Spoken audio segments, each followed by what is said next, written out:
to mainland when you're ready, but only when you're ready. We can stay here forever, you know.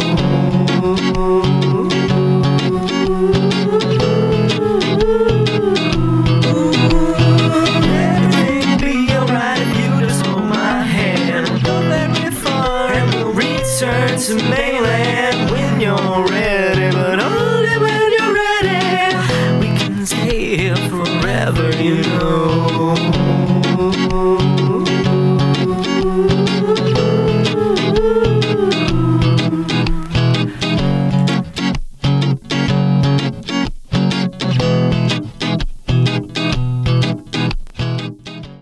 Powder Toast Man!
till I'm out.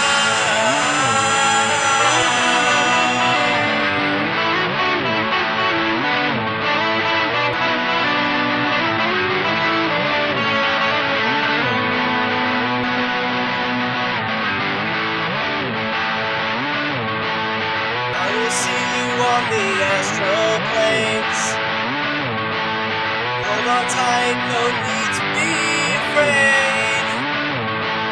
We will soar up high into the sky. This is how it feels to be alive.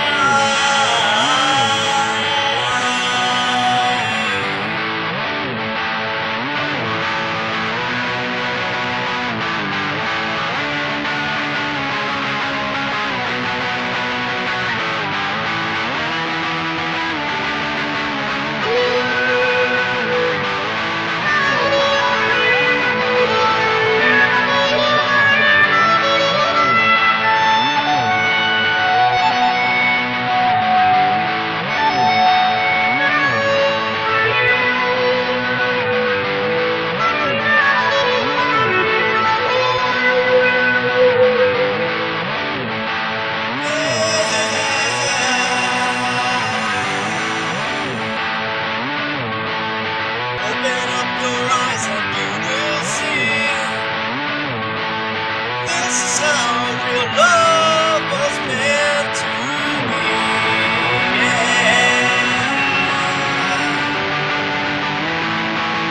And I don't plan to fail again, wearing my heart on my sleeve.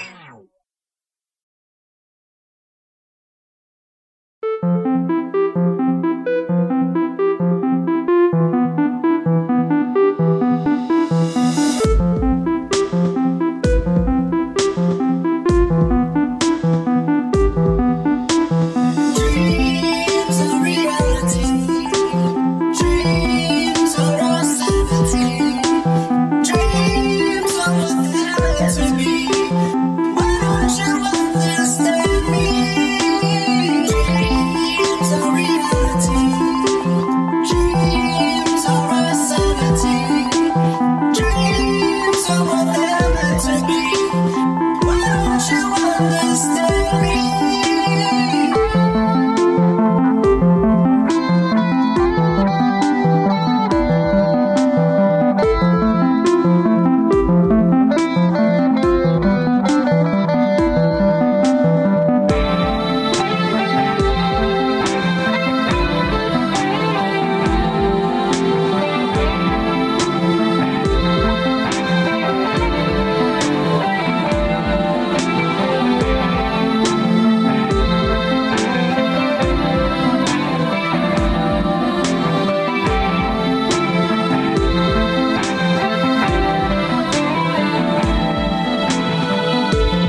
Life is like a box of chocolates. Never know what you're gonna get next. Life is kinda like a chocolate box. Just go ahead and open it, see what you are gonna get. Life is like a box of chocolates. Never know what you're gonna get next. Life is kinda like a chocolate box. Just go ahead and open it, see what you are gonna get.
Politics, flat earth, and other conspiracies right here, right now.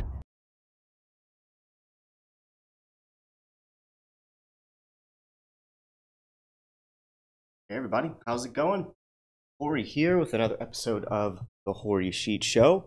And tonight we're going to do, of course, some Flat-curious Readouts.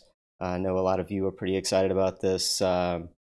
So we're gonna get underway here in just a second, and just gonna make sure everything's going okay with the live stream. How's the the audio and everything? Are we good?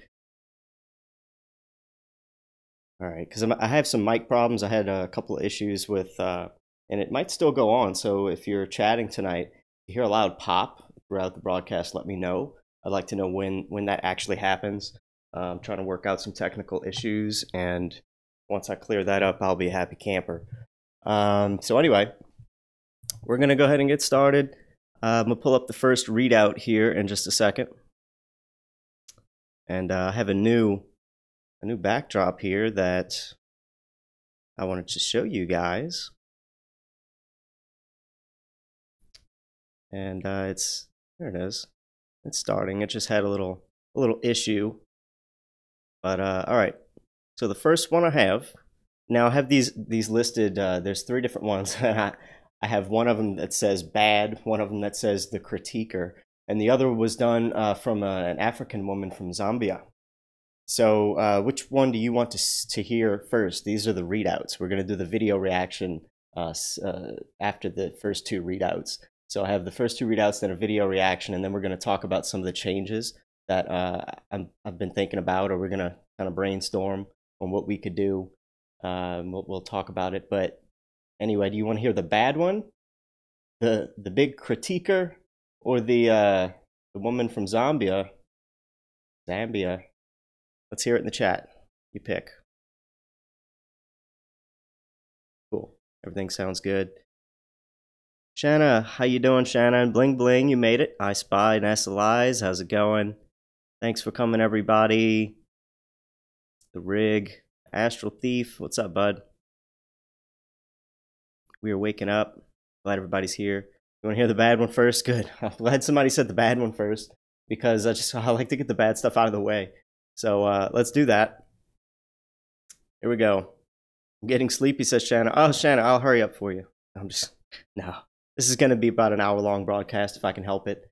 All right, let me pull up, make sure I have my notes on the left side of the screen. I'll pull up the bad one right now.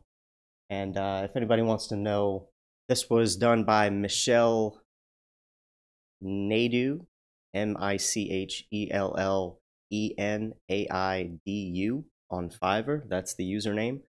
And the first 10, now this one, okay, no, this wasn't the one. All right, so the first note she has, and I'm going to stand up because I just like standing up on my show.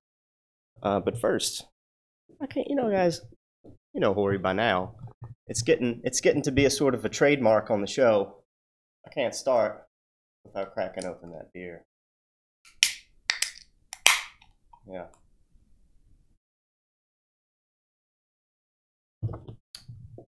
Moving right along. Note number 1.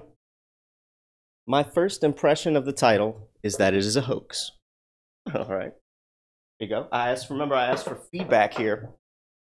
And feedback just on, you know, your opinion. That's what I'm asking for. So we don't know what we're going to get. Number 2 says, I don't pay attention to many conspiracy theorists, so I'm not particularly open to the subject matter. Okay. Number 3, the title of the video reads a lot like a clickbait video. Thank you for your opinion there. All right. Number 4, the proofs are explained in a very concise manner. Yes, they are. This was, well, let me find out. Let me see what she read out first. Sorry. I'm going to pull up the Fiverr site and see what she did. It was Eric DeBay's proofs or what. Let's see. This was in the buying section. Under delivered or completed from Michelle. It's going to be a little tricky finding hers, because I've got a couple of them listed. Just bear with me here. All right, so I got hers first one. So she watched. This is the, okay, geez, why didn't I write this in my notes? Even granting them their All right, so she watched 200 proofs. This is the Eric DeBay video readout, just so we all are on the same page. So she watched the 200 proofs that Earth is not a spinning ball by Eric DeBay. And the 5th note she wrote down, many proofs can be easily disproved. So she's thinking that many of Eric DeBay's proofs can be easily disproved. I don't know what kind of research she has done on this subject, but we'll continue. Number 6, offering various experiments over the years does make the subject matter seem more credible. Okay, sounded like a somewhat open-minded statement right there. The next one, number 7, several experiments require prior knowledge of the experiment, making it difficult to follow along with the point being made. So I guess in Eric's 2-hour-long video with 200 proofs, even though he was, you know, shoving a lot of information in there, it was not enough for this particular freelancer to follow along. Okay, number 8, several reasons were similar in the middle. Okay, so maybe he repeated some things, or it sounded like that. Which I don't, you know, maybe he repeated 1 or 2 things, but I would say, hold on, this is driving me nuts. I'm like OCD, so I have this wire down here that's crinkling up and twisting, and I'm seeing it, and I don't like seeing it. So I got to fix it. Oh, yes. Oh, yes, that's so awesome. I have to do that. All right. Whew. If you are ADD or whatever that OCD, whatever that term is, you'll know exactly why that felt so good. You know, but she said a lot of them were repeated. I don't remember anybody making, you know, a really popular video that repeated anything too much. But we'll see. You know, we'll go on here with that. Number 9, for some with little to no knowledge on this subject, the ideas could be considered plausible. Ooh, so she's kind of saying that she knows a thing or two, I guess. Number 10, the final impression that I glean from this video is that it is a rather far-fetched conspiracy, however presented very efficiently. How do you prevent something far-fetched efficiently? Because it's either going to be a bust or there's something to it, right? That might just be a Freudian slip. We addressed the chat here as we're through with the 10 readouts, 10 notes. We'll get to her feedback in just a minute. And like I said, I've shortened it up now. I've increased the actual opinion feedback portion to 500 words, up from 250 words. And I've decreased the notes from 20 to 10. So we're going to get a little bit more general feedback. I think it's going to work out.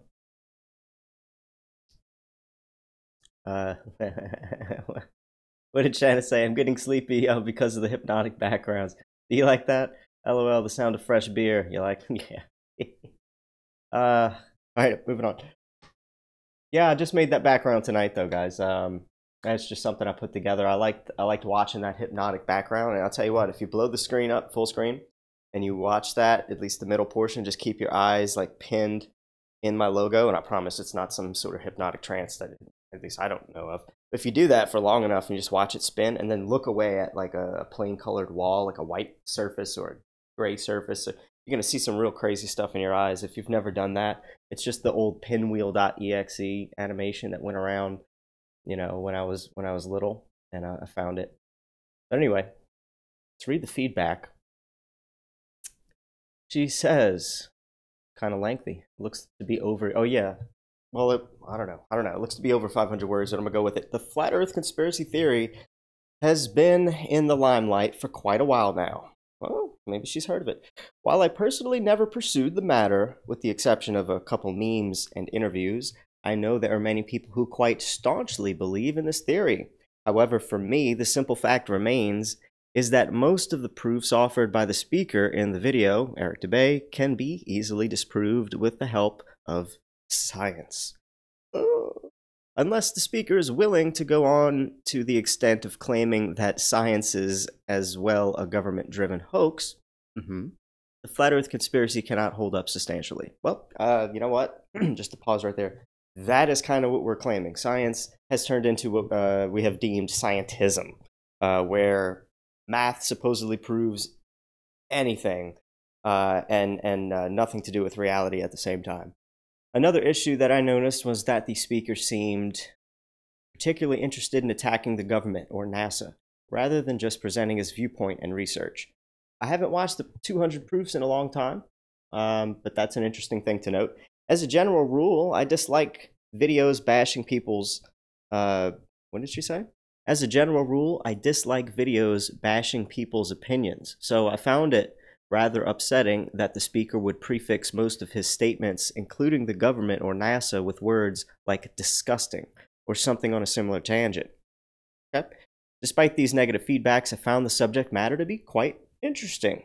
While I still don't entirely understand the reason for the rise of flat earthers or their motive with regards to spreading this conspiracy theory, flawed as I think it is, the speaker did an excellent job of providing research based on their perception of the subject. So she then gave, you know, Eric some kudos on how he presented it. She claims to know a bit of science.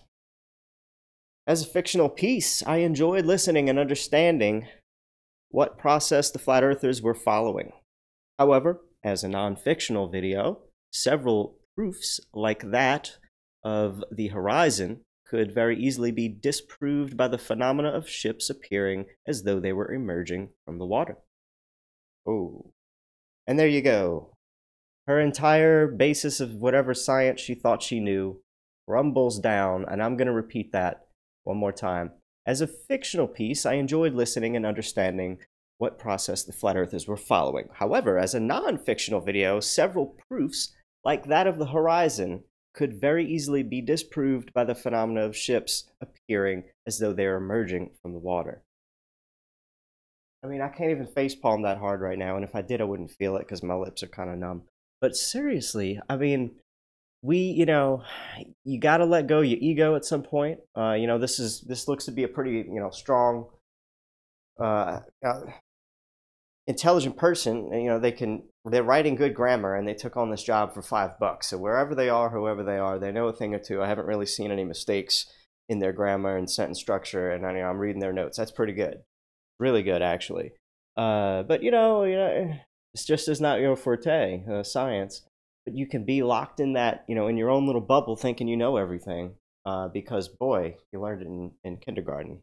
That's just a prime example. So, following up with her notes, this would be impossible on a flat Earth. She's talking about the ships appearing as though they're emerging from the water. She says, this would be impossible on a flat Earth. I went ahead and read several, here you go. I went ahead and read several articles and some answers on Quora to further understand whether there is any credibility to the conspiracy theory that they all support. Hold on here. She says, where's my mouse? So she read several articles and some answers on Quora to further understand whether there is any credibility to the conspiracy theory, but they all support, if not, reinforce my belief that the flat Earth conspiracy is what it says, a conspiracy theory. So Quora basically, she took Quora as the gospel, all right, and that's just like going to Snopes and saying, that's it.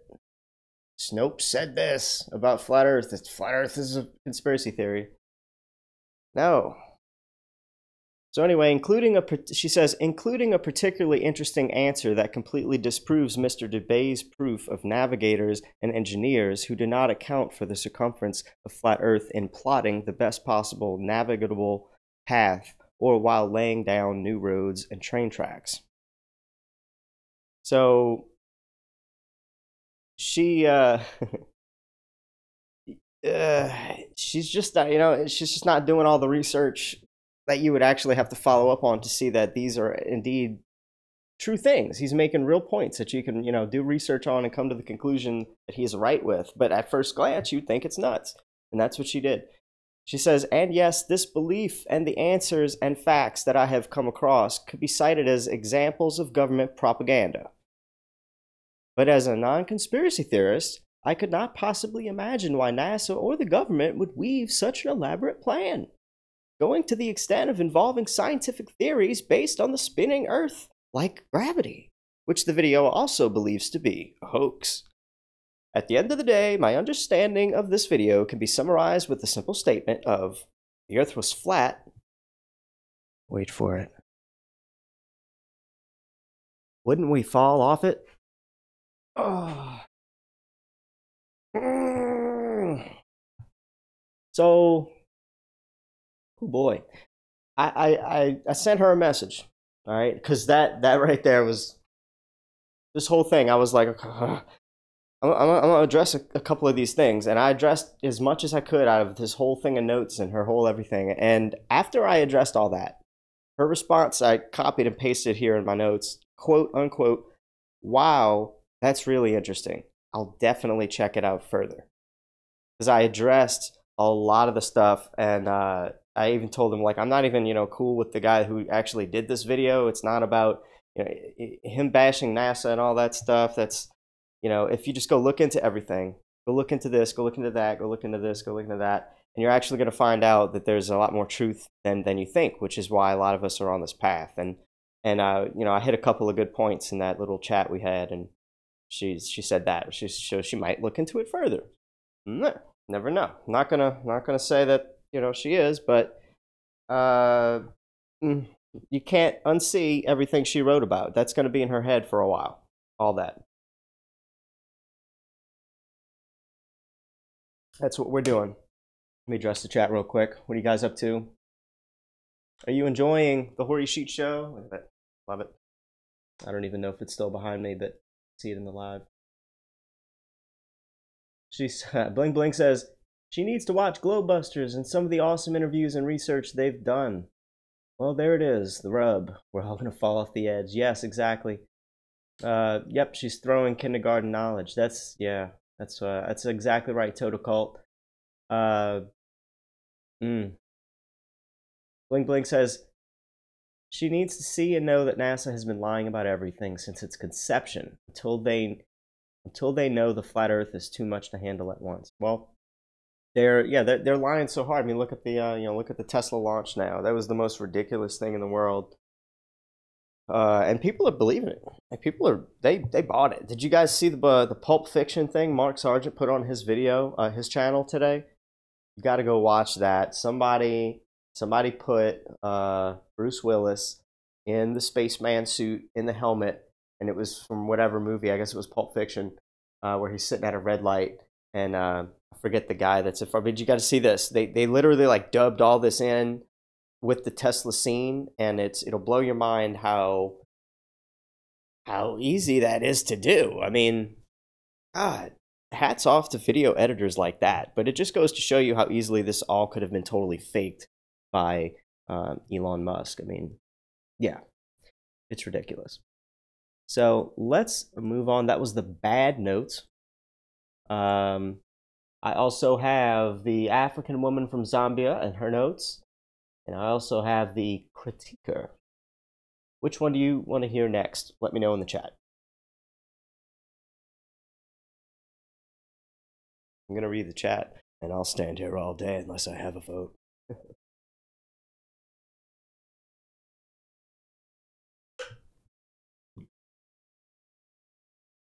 So, Zambia or the critiquer?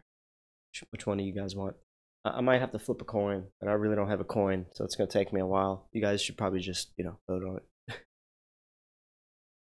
going on, Lee Redpath? How you doing? The bad one is truly behind us, bling bling. Yeah, this one, like, I want to change this up a little bit because I'm starting to get people that are wanting to talk about the video and how it looks and how the video presenter sounds and whether or not the pictures are good quality. I would get all these like weird responses, so I'm having to like tweak and retweak the things that I'm saying. So what I thought about doing was just making a video of me talking about what I want to show them. Like I'll even be in the Horu Sheet Show studio. Like I don't care. I'll be like, hey, you're on Fiverr. You want $5? You got 2 hours and a couple of snacks. All right, I want you to watch this video. I want you to give me some feedback. And I mean, I want to make it comfortable for these people because I think they're trying too hard. Some of them are writing like some ridiculously like in-depth notes I just did not ask for. And I don't know, like I want it to be more of a laid-back and enjoyable thing for these people. And I think that is the direction that this project needs to take. So I'm kind of stuck with that, and I guess when we read the next one, I think both of these are they both kind of critique the video in a similar way. So let me just read. You guys are awesome. Nobody's voting on anything. I'm just gonna go ahead and read the critiquer. So this is gonna be, what's his name? We'll see in a second. It's gotta load. Wise Man 05, all one word, on Fiverr. And his 10 notes. Here we go. Number 1, the video creator provides a lot of facts. I gotta blow this up. Excuse me 1 second. So much easier to read it bigger. The video creator provides a lot of facts, providing proof that the Earth is flat in regards to the curvature in the first half hour of the video, and in fact, is where a majority of the interesting proofs are located. That was note number 1. Interesting proofs, huh? Okay.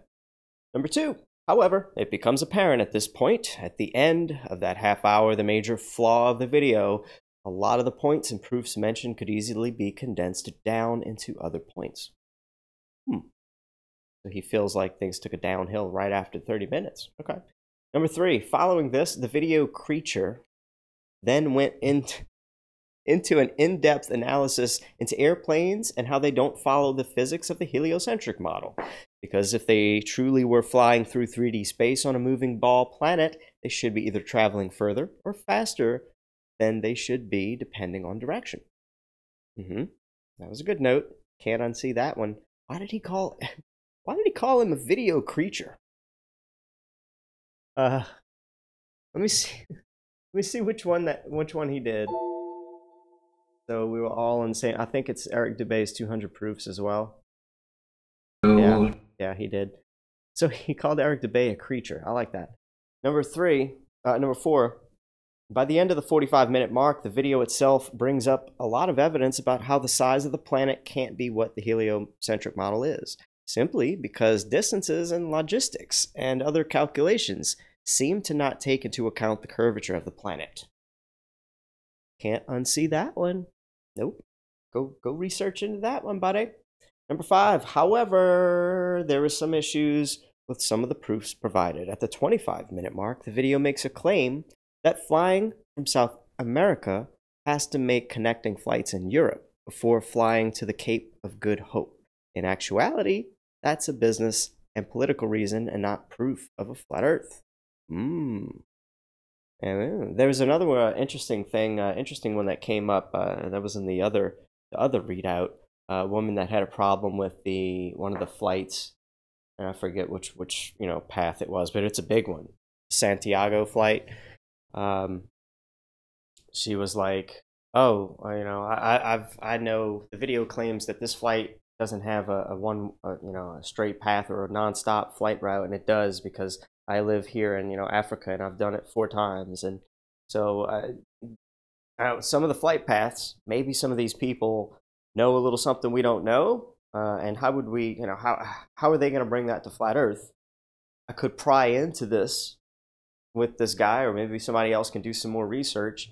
But anyway, that's what he said for note number 5. Flying from South America has to make connecting flights in Europe before flying to the Cape of Good Hope. So he says that's just a business and political reason and not a proof.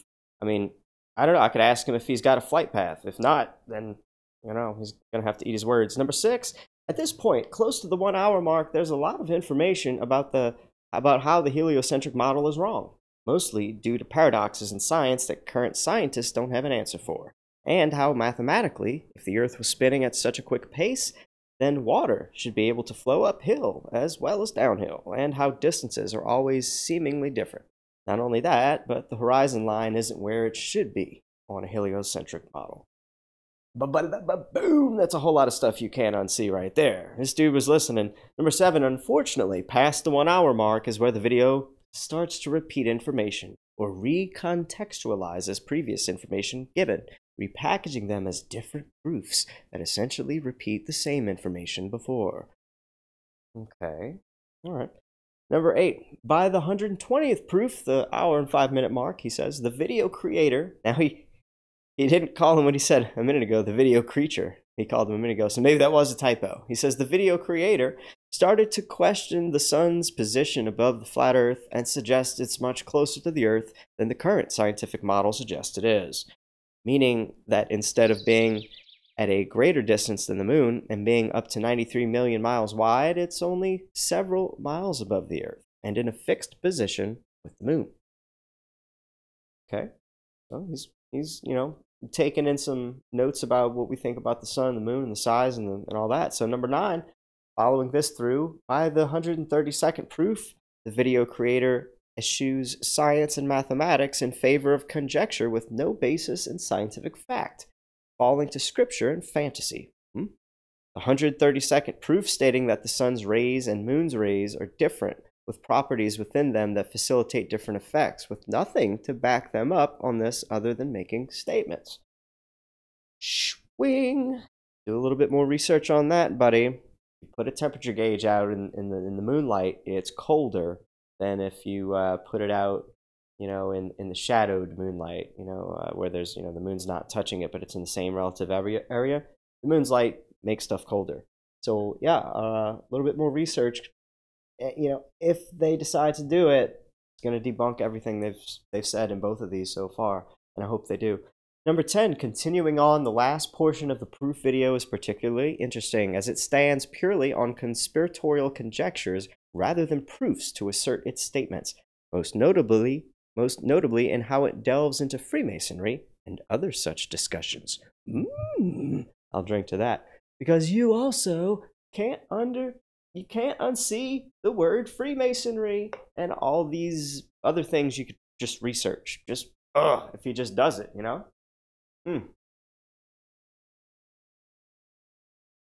To me, that's a win right there. That is. This dude took notes that I only asked him to take a sentence long notes, and then he wrote a 500-word review. So we're going to read his review. Let me address the chat real quick. Boom, boom. Let's go up here. Here we go. There you guys are. I love you guys.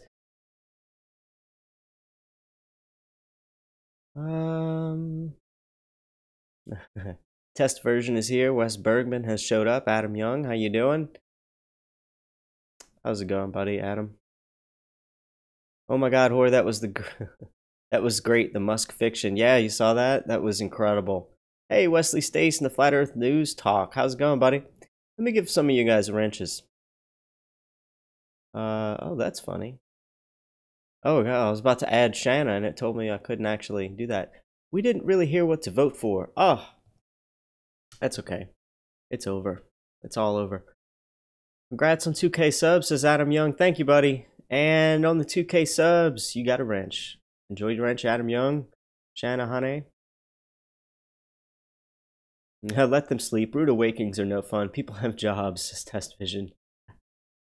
All right. Cool. We're gonna open up if you're just freshly listening here. We're gonna do some call-ins later on. I know somebody said they definitely want to call in, or they were getting the number and probably wrote it down on a little napkin. So yeah, that'll happen soon enough. We're gonna watch the reaction video after we read this 500 words here, and then we're gonna do some call-ins, and we're gonna discuss a little bit, and maybe I'll discuss some of the tweaks that I'm going to do with the show, where I haven't thought any of this out. So this is why I'm asking you guys for some help here. What else can we do to get these people woke up for $5?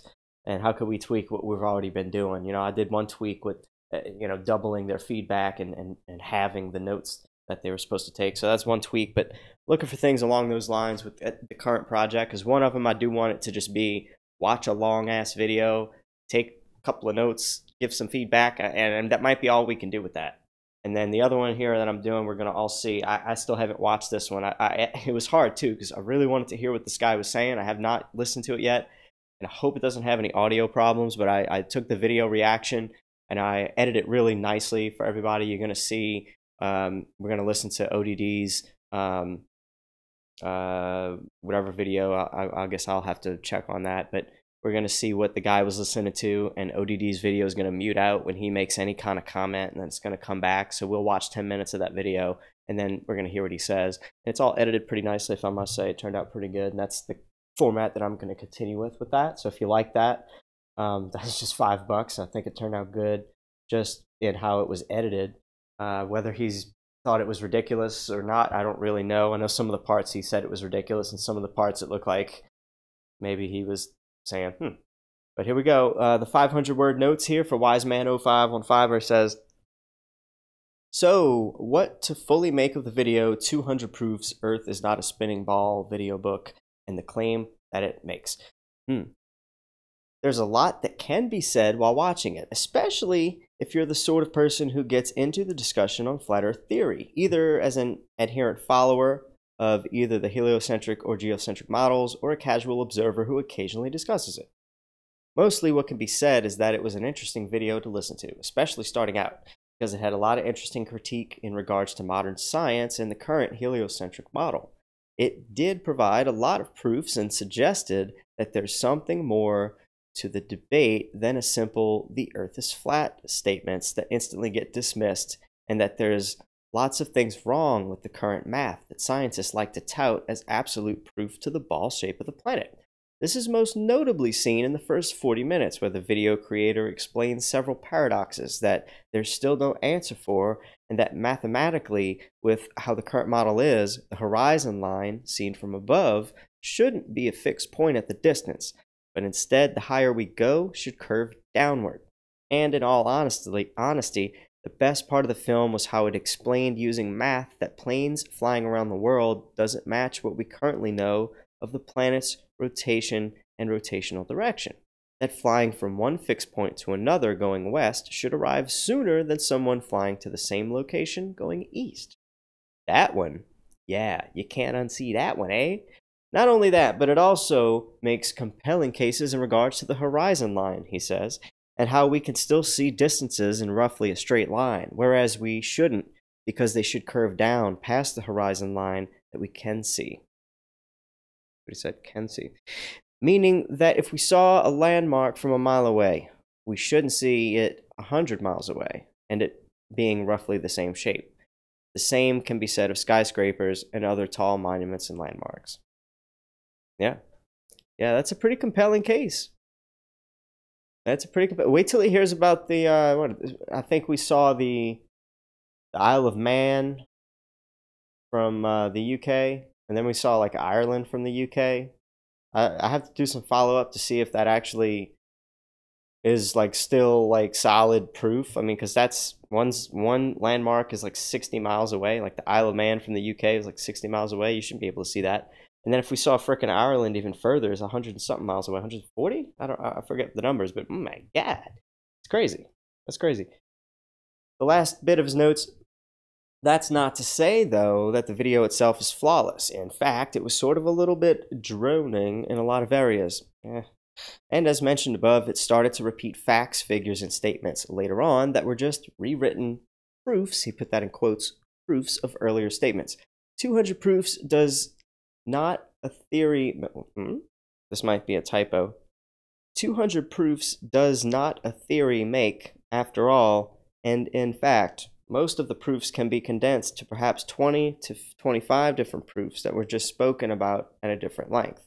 So he really thinks he copied, like, he just really elaborated to make 200 proofs. I don't remember that, so maybe I can look back on it. But I tell you what, I'm going to pause right there and just kind of tell you guys, I am, from reading this and reading the other person's sort of critique on this, I have decided I'm going to remake I'm going to take the best proofs I have ever come across. I'm going to be polling the audience, polling you guys, asking people on Facebook, Twitter, other live streams. I'm going to hit up everybody that I know of. You know, like I'm going to ask David Weiss and Bob from Glowbusters and all the people that I know are like the big think tankers. Like, what is your best 5 proofs? Give me your best 5. Give me your best 5. And I'm going to get this, and I'm going to try to find a video that has, you know, and people have done this. People have done this in their own capacity.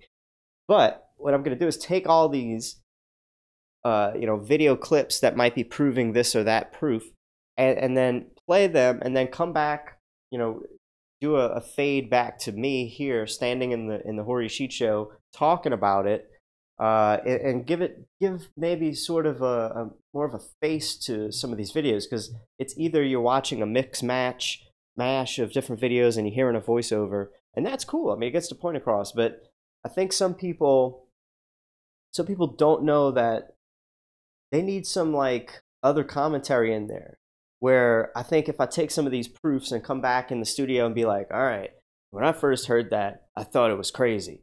But after doing some research, and maybe I'll follow up with a couple of things that I learned that may support that fact a little more in my own words and with a face on it. I think that might help. I don't know. It's just an idea, but I'm kind of tired of sending people to some of these channels that I really don't even promote anymore. So there's a whole nother reason why I kind of want to take some of the best videos that I've seen and do my own flat earth video on everything. So that's coming up for many different reasons. All of this is pointing to the fact that I need to do that. He says there's no reason to make one statement, then follow up with another proof that was just a continuation of the previous statement. If the video was broken into 4 different major segments, with each segment covering a different part of disproving the heliocentric theory, with about 5 to 6 different proofs within it, it would have been much better. So again, the guy is critiquing this thing a lot, but overall, will this change your opinions in regards to the heliocentric or geocentric models and change your opinions of flat earth theory entirely? He says, probably not. There are parts of it that either side can agree or disagree on, and only elicits further debate, especially not if you're already firmly entrenched in your opinions as well. But it does do one thing very well, and that's to bring up an interesting discussion. In the end, all this video needs is a bit more polish, and for people watching it to keep an open mind. Yes, you need an open mind, because if you are dead set on NASA being your end-all everything knowledge of this world, there's no hope. There's no hope for you. God, if you think the Tesla launch thing was real, you have not played enough video games. Sorry, I know it's a weird thing to say, but if you were a gamer, you'd look at that and laugh. you just laugh. I mean, yeah, sure, it's believable, but you just know it is not. Like, you know it can be faked. You know how easily it can be faked, and it looks fake.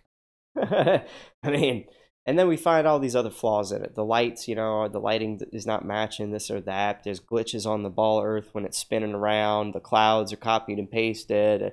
Oh, it's just terrible. All these other things that support the fact it's fake, but just right off the bat, a lot of people look at that and say, "Oh, that's crap," and rightfully so.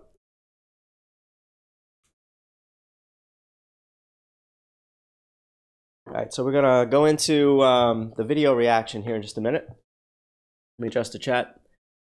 Flatlander made it here. How's it going, Flatlander? Himawari77. I'm gonna read the chat here. Bling Bling says it's true on that comment. We need a new one. Yeah. Hurry and make one before someone else does. Yes, I'm gonna Bling. I mean, everyone can do what they do, but they cannot do it in the Horu Sheet Show, eh? That's what I'm banking on.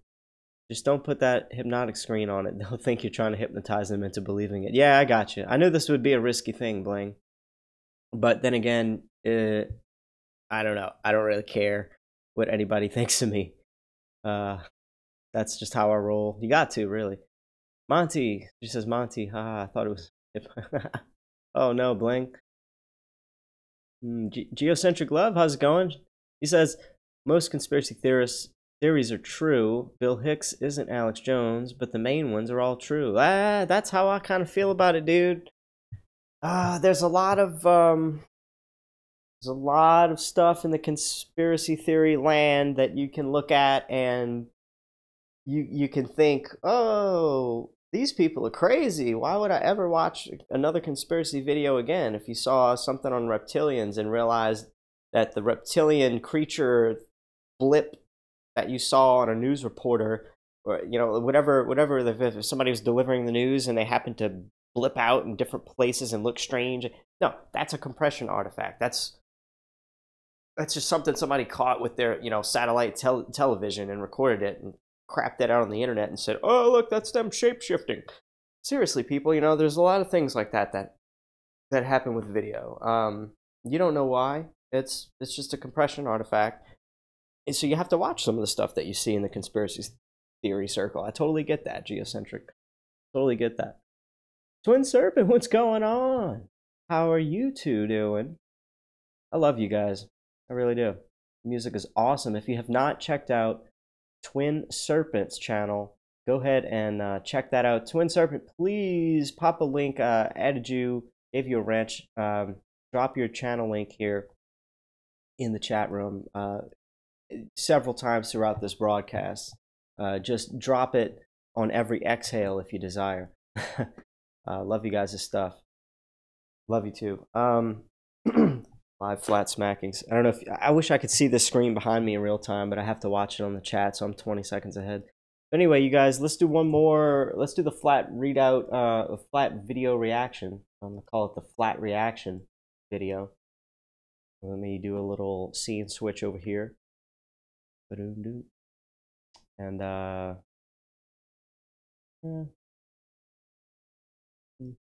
give me just a second, getting it worked out. I think it's already on it.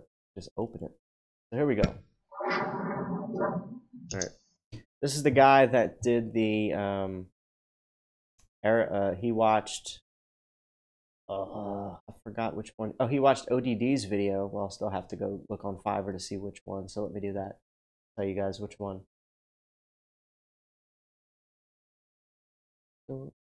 It was A Stranger's Guide to Flat Earth, 21 Questions and Answers. So he watched the first 10 minutes of this one. All right, I think it's like an hour and something long, but I will let you guys listen to that while I run out and grab a drink. We'll do that. And what you're going to be hearing is the video playing, the first 10 minutes of ODD's video, and it drops off the volume to let him react if he has something to say. So we'll listen to that. Be right back.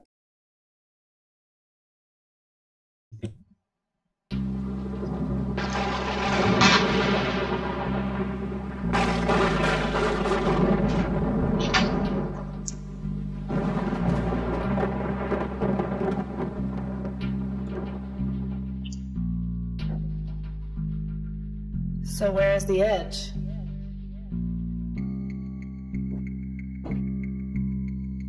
Who's to say that there is an edge, and why assume there is one? Is it because when we are introduced to the idea of a flat Earth, it's always depicted like this?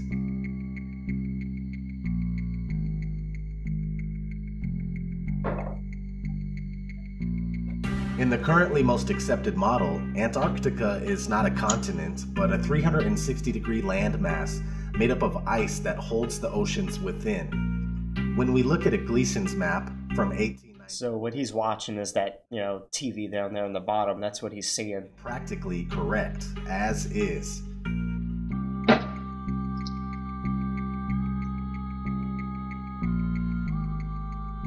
We see this Antarctic ice rim.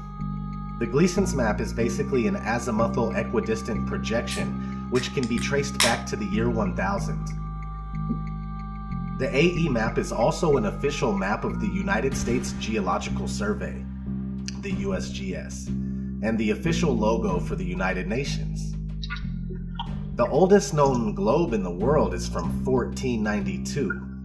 This is something you need to keep in mind because many people argue that the azimuthal equidistant map is just a flattened out version of the globe, when in fact the globe is just a rounded version of this true world flat map. If the flat map came first and it has the ability to convert into a globe without any problems whatsoever, then that should tell you a little bit about how this globe deception was achieved. Now, back to if there is an edge or Globe deception, okay. that there is an edge past the Antarctic ice wall, but it is speculated by many that perhaps the plane that we live on is either extremely expansive or it's possibly endless. In these two scenarios, it would be logically assumed that more land is being hidden from the general public.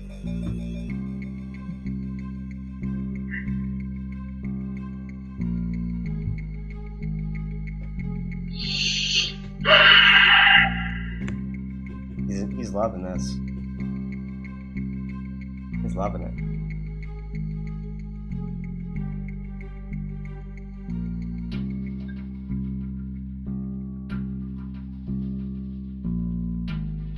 Look at his face. He's like, what the F?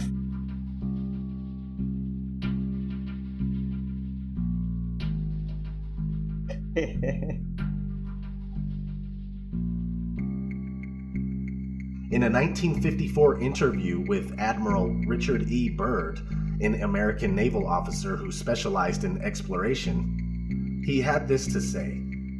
But strangely enough, there's left in the world today an area as big as the United States that's never been seen by a human being. And that's beyond the pole, on the other side of the South Pole, from Middle America. And I think it's quite astonishing that there should be an area as big as that unexplored. Implying that there is more land past Antarctica. If that uninhabited land was on a globe, it would be in the Indian Ocean.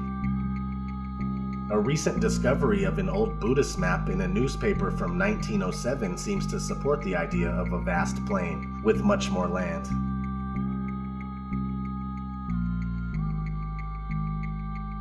Where does the sun go if the earth is flat? Well, the sun neither rises nor sets, but travels in a clockwise circuit from east to west, and only appears to rise and set due to perspective. The sun disappears at the vanishing point of human perspective on the horizon, where the ground This is crazy, man. 3 million miles away. I repeat, not 93 million miles away, but much closer and smaller. The light emanating from the sun only illuminates about half of the flat plane at once as it makes its daily journey.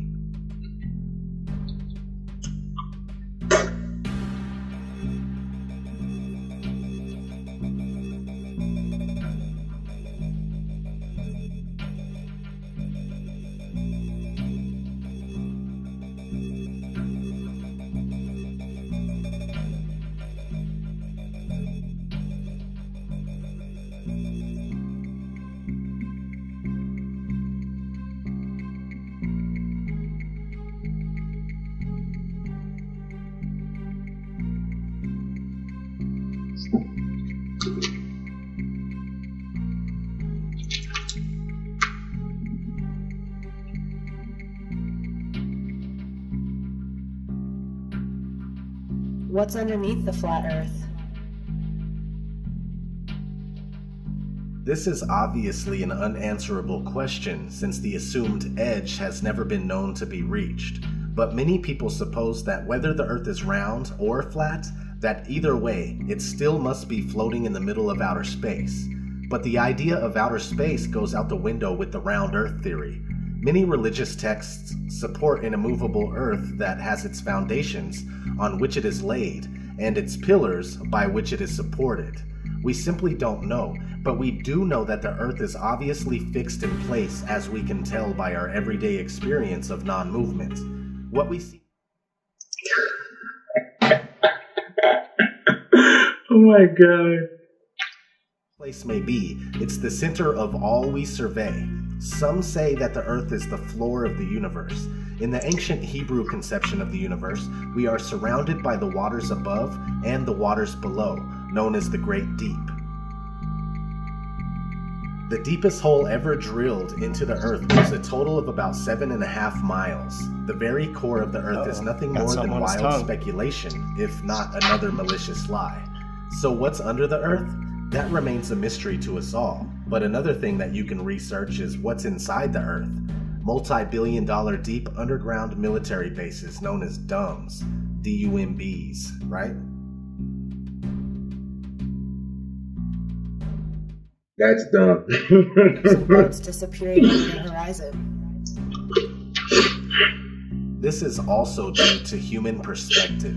They don't go over the horizon, they go into the horizon, moving beyond the limit of our vision and past the vanishing point.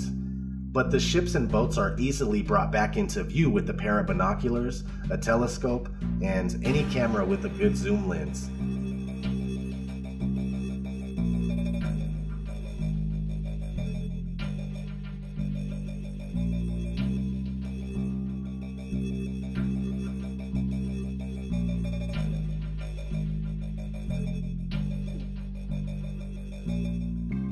Look at his face. What do you think? What is he thinking right now? A great question to ask yourself is why can't we see noticeable curvature from 120,000 feet up? But many people in the chat are thinking his mind is blown. Around, I don't know. I really don't know. It doesn't make sense. I don't know if he's absorbing it correctly. And what about all of the pictures of the Earth? There you go. There you go. What's he got to say about this? They are all clearly computer-generated images. They claim this picture from Apollo 17 in 1972 is real, and they also claim that the 2015 Epic Earth picture is real. But NASA employee Robert Simon gave us a glimpse of how they do it when he shared his experience of creating the Blue Marble 2.0 there you go. in 2002. He is now called Mr. Blue Marble. He was interviewed and on record stating, "The last time anyone took a photograph from above low Earth orbit that showed an entire hemisphere, one side of the globe, was in 1972 during Apollo 17. NASA's Earth Observing System, EOS, satellites were designed to give a checkup of Earth's health. By 2002, we finally had enough data to make a snapshot of the entire Earth, so we did." In 2002, Blue Marble 2.0. NASA's Rob Simon made this. Simon's job is... It's primarily taking data and making pictures out of it. That's what this is, a composite of data sets from several different instruments translated into a picture. So we actually had to take clouds out. They stashed the clouds for later, went onto the ocean. That came from an instrument that measures phytoplankton in the sea. Where it was low, I colored it dark blue because they're low mostly in mid-oceans. And then where it's a little bit higher, it was like a little bit brighter green. Is he getting bored now? Look at him. Look at him. He's like, what's he thinking? Gap in between each orbit. So some of those are painted on. It is photoshopped, but... Okay. So I'm stopping the video now. I'll watch.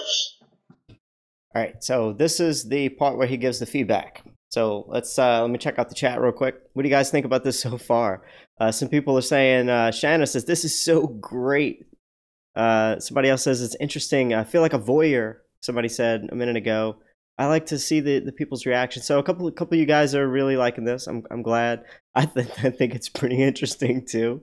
It's worth it for $5 for me, just to see what he's got to say, just to know he took in a lot of that stuff. And his face was like what, poker face for the most part. Sometimes he said it was dumb or it seemed crazy, but there was some parts where he wanted to shake his head. But if you're not absorbing the information, I mean, there's no helping you. But boy.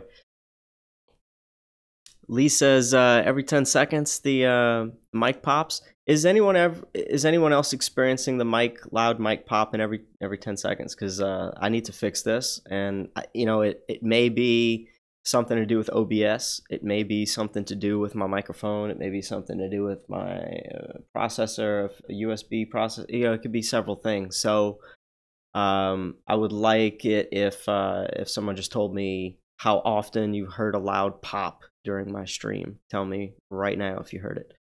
DITRH, how's it going? This is freaking me out.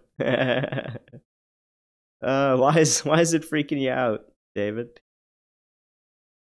Yeah, American Raider. Yeah, this is him reacting to the video. So what I did, for those of you who don't know what the heck's going on right now, I went to fiverr.com and I got these people to watch different videos for $5. And they're giving me their notes that they took on the video, and they're giving me their text feedback. And in this one, I got this guy to watch ODD's video, 21 Questions, A Stranger's Guide to Flat Earth, the first 10 minutes of it, and record the whole video of the camera on his face watching this. So, and what I've done is stuck the TV down there, playing the actual video, synced it up, all this stuff. So we get to hear what he's saying as the video plays. And I think this is the best way to do it. It didn't take me a whole lot of time to edit this. So yeah, he's reacting to the video in real time for just $5, and he's going to talk for about 1 minute to 2 minutes on what he thought about the whole thing. That's what we're about to listen to right now.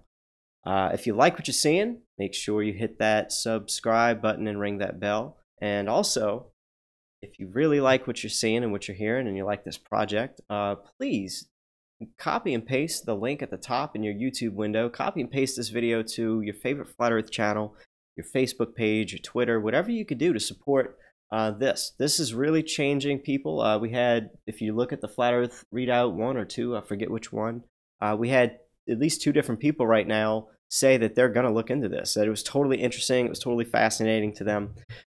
So it's working. That's the best thing about it. It doesn't sound like anyone else is getting the mic pop, so I hope it's just maybe a computer issue, but I know that is an issue. I'm gonna have to check it later. Bling Bling says unsubbing. Oh. I feel like I'm subbing just to hear the bell. Wes Bergman says it sounds like bad reception on a phone call every few seconds for a split second. No, I'm not actually getting. That must be your connection. No mic pop for me, Geocentric Love. I don't hear mic pop, Adam Young. Okay, so no, it's probably your connection, because I know I'm looking at the log and it doesn't say I've dropped any frames. That means my connection's been a solid 3,600 kilobits a second. That's good. So I think you're just having issues. But thanks for letting me know in the chat. I really appreciate it. We're gonna go ahead and continue. Let's hear his feedback. 10 minutes of it. And from what I understand, it seems to be a video about arguments, questions that people have about the Earth. To tell you, like, if the Earth is flat, why is this or why is that? And what I do give to the video is that the narrator is very charismatic. He knows what he's talking about, and he makes a good. He's good at debunking whatever questions is being sent his way. But I think it's still ludicrous. Like, who is, and I see that there's still people that think that the Earth is flat, and that saddens me, because why would even Galileo Galilei be sentenced to death by Christians if what he said about the Earth being round was such a big deal? Like, why would we go from thinking 1,000 years ago that the Earth was flat to thinking that the Earth is round, to then go back to think that the Earth was flat? That doesn't make sense. And you know why we went from thinking that the earth is flat to thinking that the earth is a sphere? It's because we have science, we have satellites, we have spaceships, we have space stations telling us, showing us that the earth is round. The sun is round. All the planets are round. Stars are round. Why wouldn't we be round?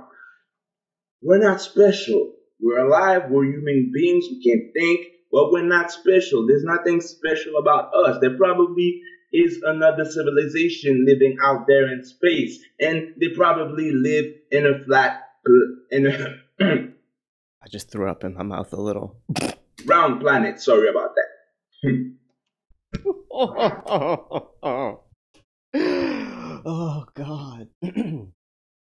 That was freaking worth it for $5, if you ask me. This guy got his mind blown. And I mean, he was upset. Look at that cognitive dissonance coming through. Look at that. Look at that rant. That's the kind of rant that's going to make somebody say, screw this. I'm going to go look at this and into this and research this. That's what could turn a lot of people into a flat earther. Now, if he's interested in it, cool. But he just watched one of the best videos on flat earth. Got to give it to ODD.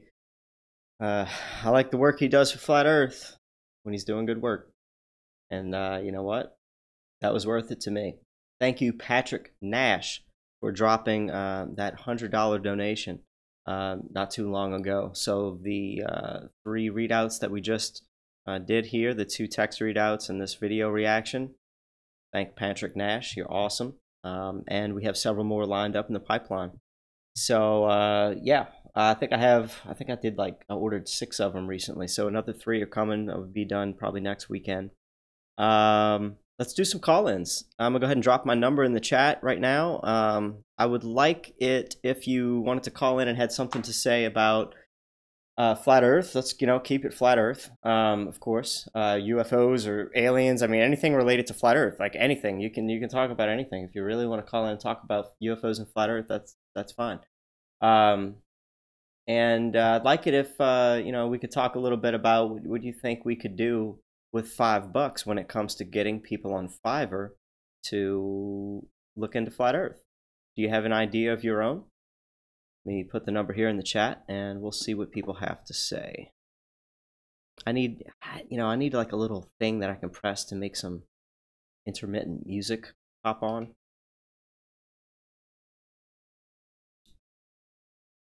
All right. I'm tempted to give the wrong number out. It's just to throw people off and have them be like, "Oh, that wasn't you," and be like, "Eh." Well, Andy Kaufman humor. I'm not going to do that, though. I'm not going to do that. I have enough battery. I got a text message.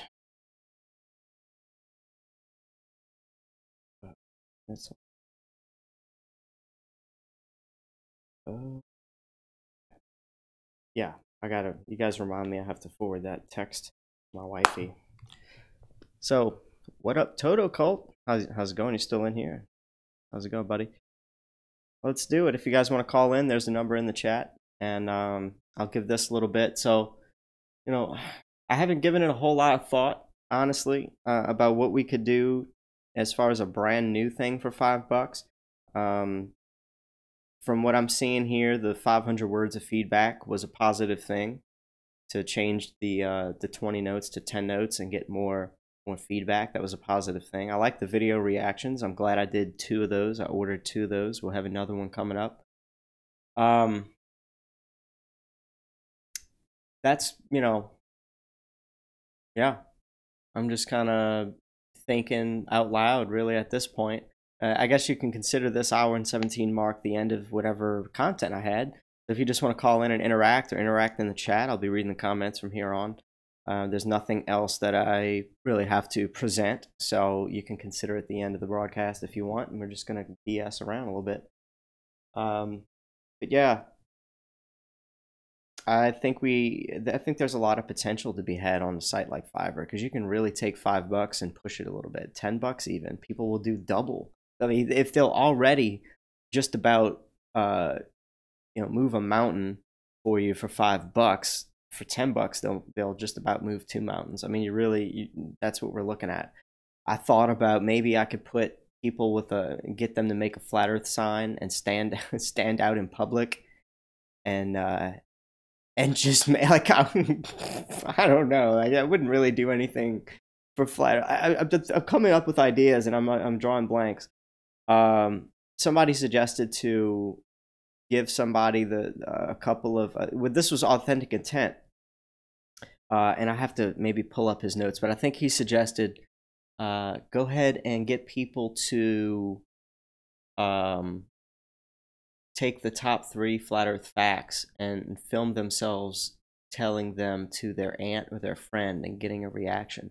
And I bet we could do that for $5. And that's a way for me to, get out there and have other people, do this, because I can't. I'm not in a place where I can go talk to people on a live stream or take videos of me with people in public. I just can't do that where I am. So it would be at least an outlet for us to get that and see it in one capacity or another for just $5. And you can support it if you want to support this. Oh, that beer. Sorry, guys. If you want to support this broadcast, check the description down below. If you want to support the Flat-curious project, just, send a little $6 donation to the PayPal that's down there. PayPal.me/ either, what is it? Let's see. PayPal.me/ Horu Sheet Show. If you want to support me. And we'll go ahead and, just when you write the notes in there, say it's for the Flat-curious or the Fiverr project, so I know what you're donating for. Otherwise, your money that you donate is just going to go towards the better camera that I'm saving up for and the other things that are going to help me spread the Flat Earth truth. Believe me, guys, my life revolves around spreading Flat Earth truth.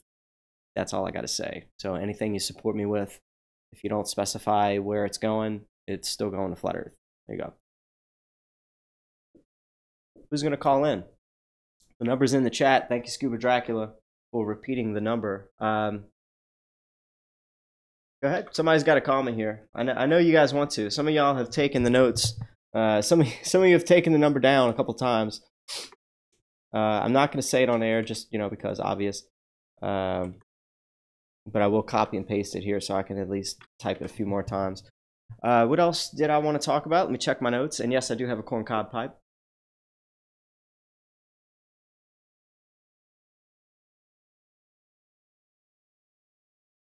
Yeah, I did want to say Authentic Intent is back in action. He did a live stream recently, and he did say that I was the guy that finally was, the straw that broke the camel's back, and I made him post on his Facebook to tell everybody what's up, because I was getting emails and stuff. Where's Authentic Intent? Have you heard about him? And so I was like, dude, you gotta post on your Facebook, dude. Make a post. You're killing people. Make a post. So he did that. I'm glad he did. It shows you that he's a real guy. It's great. Bling Bling says, come on, guys, call him. He doesn't bite. I've talked to him plenty on the phone. Yes, Bling and I have talked on the phone. Thanks, Bling. Call in, Test Vision, says Adam Young. Oh, it's ringing. Oh, I'm excited. The number that's calling in is... No, I'm just kidding. I would never do that. How you doing, caller? What's up, buddy? Horu Sheet Show here. Hey, ooh, this voice sounds familiar. Is this Candy? No, it's Jana. Jana. Oh, that I knew it sounded familiar, but you were one of the ladies that I know. How are you, Shanna? I'm doing fantastic. Let me know in the chat if you guys can hear her okay, because this is kind of new for me. So if you can't hear her, let me know. So what you doing tonight, Shanna? How are you, babe? I'm just watching your show. I can't watch your show and be on the phone at the same time, but this is the next best thing, though. You can always mute the show, and then you have a step up if you're a caller. So what let me ask you, first of all, do you have anything to ask me? Did you call in for a specific reason? No, not really, but you were saying somebody call in, so I had to call in. That's what I thought. So what brought you to Flat Earth? Do what? Oh, I'm sorry. Go ahead. You were going to say something? Oh, no, I was just, I like the idea that Authentic Intent had. And also, I don't know if you have watched I was watching a Mark Sargent show the other day, and somebody put in the back chat comments, how cool would it be if they made a Truman Show too? Yeah, I did see that actually. Yeah. And you know, with Jim Carrey, I don't know if he would actually ever make movies after his little. What's he doing? Is he waking up? Did he have a Kundalini awakening or something? What's going on? I don't know if he's gonna go back on the big screen, huh? I don't know. Right. That would be a cool movie, like. Oh yeah. The dome, inside the dome, trying to get outside the dome again. Right. Yeah, there was for anybody who doesn't know, there was a comment made. Was it on Mark Sargent's YouTube channel? Was it, or was he sent in an email? I forget, but I did hear that. I can't remember if it was like on the It's Radio. I don't remember. I think he was reading emails, huh? Wasn't he? That was one of his email shows. I think it was the emails. Yeah, you're right. I think that was. So yeah, I watch his show. I watch everything he puts out, guys. Because if you're not watching Mark Sargent, look, if you think Mark Sargent's a shill, click that red button and unsub from my ass right now. Just gonna say that. But no, you know, Mark's real, dude. He doesn't say everything right. He's not gonna win everybody's opinion, but he's a real guy. And the stuff he presents, he's getting a lot of emails from people. He's getting he's the go-to guy for a lot of people who haven't fallen for the shill bandwagon propaganda yet. So he's getting good emails from people that are in the, you know, with credentials, people with credentials. And he had on his show recently, like another surveyor type guy. I forget what he did, but or he was surveying for the Air Force or something, for making the runways for pilots, and he knew a lot about different things, and you know, curvature of the Earth and whether it was factored in for different assignments he was given, and the answer was no. So he was, you know, he became a flat earther himself, and he had, you know, military credentials. So but yeah, that was something he said he was reading an email. Mark Sargent was reading an email, and somebody said there should be a Truman Show 2. And that was an interesting concept. You know, what if they did pump out a Truman Show 2 style what movie, and you know, who would play the star in that? If it would be Jim Carrey, that would be freaking awesome. It would be so awesome. I'd watch it. I would. I'd watch it. I might even pay for it. And you know, one of the experts that Mark Sargent had on, I can't remember his last name, but his name was Steve, and I can't remember if he was on there for being an air traffic controller or a GPS expert or just a pilot, but I met up with him in Temple, Texas, like on the 10th of February this month. Oh, yeah? Yeah, and this dude was crazy smart. Very smart man. Yeah. And I can't remember his last name. It starts with a G. Huh. He had a weird last name. Cool. So you met up with the guy that you think was on Mark's show? Oh, I'm almost positive. Yeah, it was the same guy. Cool. That's cool. I didn't just meet up with him. I met up with him and his wife. His wife and him have been married for like 40-something years. So he's an older gentleman. Okay, yeah, that might be the same guy I'm talking about, because there was, you know, the main guest on his show was talking about the stuff that he did for the military, and it was just interesting to hear what somebody had to say about how they had to measure things at different airports and how none of it factored in real, you know, curvature, and it just, you know, it's just more added to the flat Earth proofs list, you know. Add it to the flat Earth proof. It might not be a big in your face thing, but we have already kind of overcome all the biggest things. It's just a lot of the smaller things that solidify your belief in the flat Earth by now. Am I right? I mean, right. And you know what he said. He was also a flight instructor, and he said one of the number one questions that the pilots, you know, learnees, whatever, first question they ask is about nosing down. Yeah, nosing down. And he's like, I always told him, don't worry about that. And this was when he was younger. He didn't really think about it in the sense of the Earth not being. But after he retired, he had time to think about it. Yeah. And it was like, wow. For him, it was a wake-up call, because how we all get too busy to think about it. Mm-hmm. So just going about your life, don't worry about that. Don't worry about that. And then he was like, once I retired, I started thinking about that. Yeah, You know? yeah. We're not taught to think outside the box or think for yourself. I mean, especially when we're in school, we're taught to think a certain way, and we have to make sure we do that, or we're going to fail. And, Right. we're not, ask the question like that. Oh, don't worry about that. Just don't even think about that, because, it doesn't need to happen. So we don't have to worry about the instruments and the math and computer electronic components that would have to go into those instruments to connect with the GPS to make sure that the plane was nosing itself down at all these increments it needed to, or you would fly into outer space. Like, no, the plane just flies level based on the very mechanical and mostly, from what I heard, non-electrical gyroscope. The gyroscope is just a mechanical device. It's not reading the GPS. It doesn't know where you are. It's just the thing that tells you if you're level or not. And sometimes you have to recalibrate it, maybe for whatever reason. I heard that's a thing. But think about it. You'd have to have an instrument if you're going to put yourself on autopilot.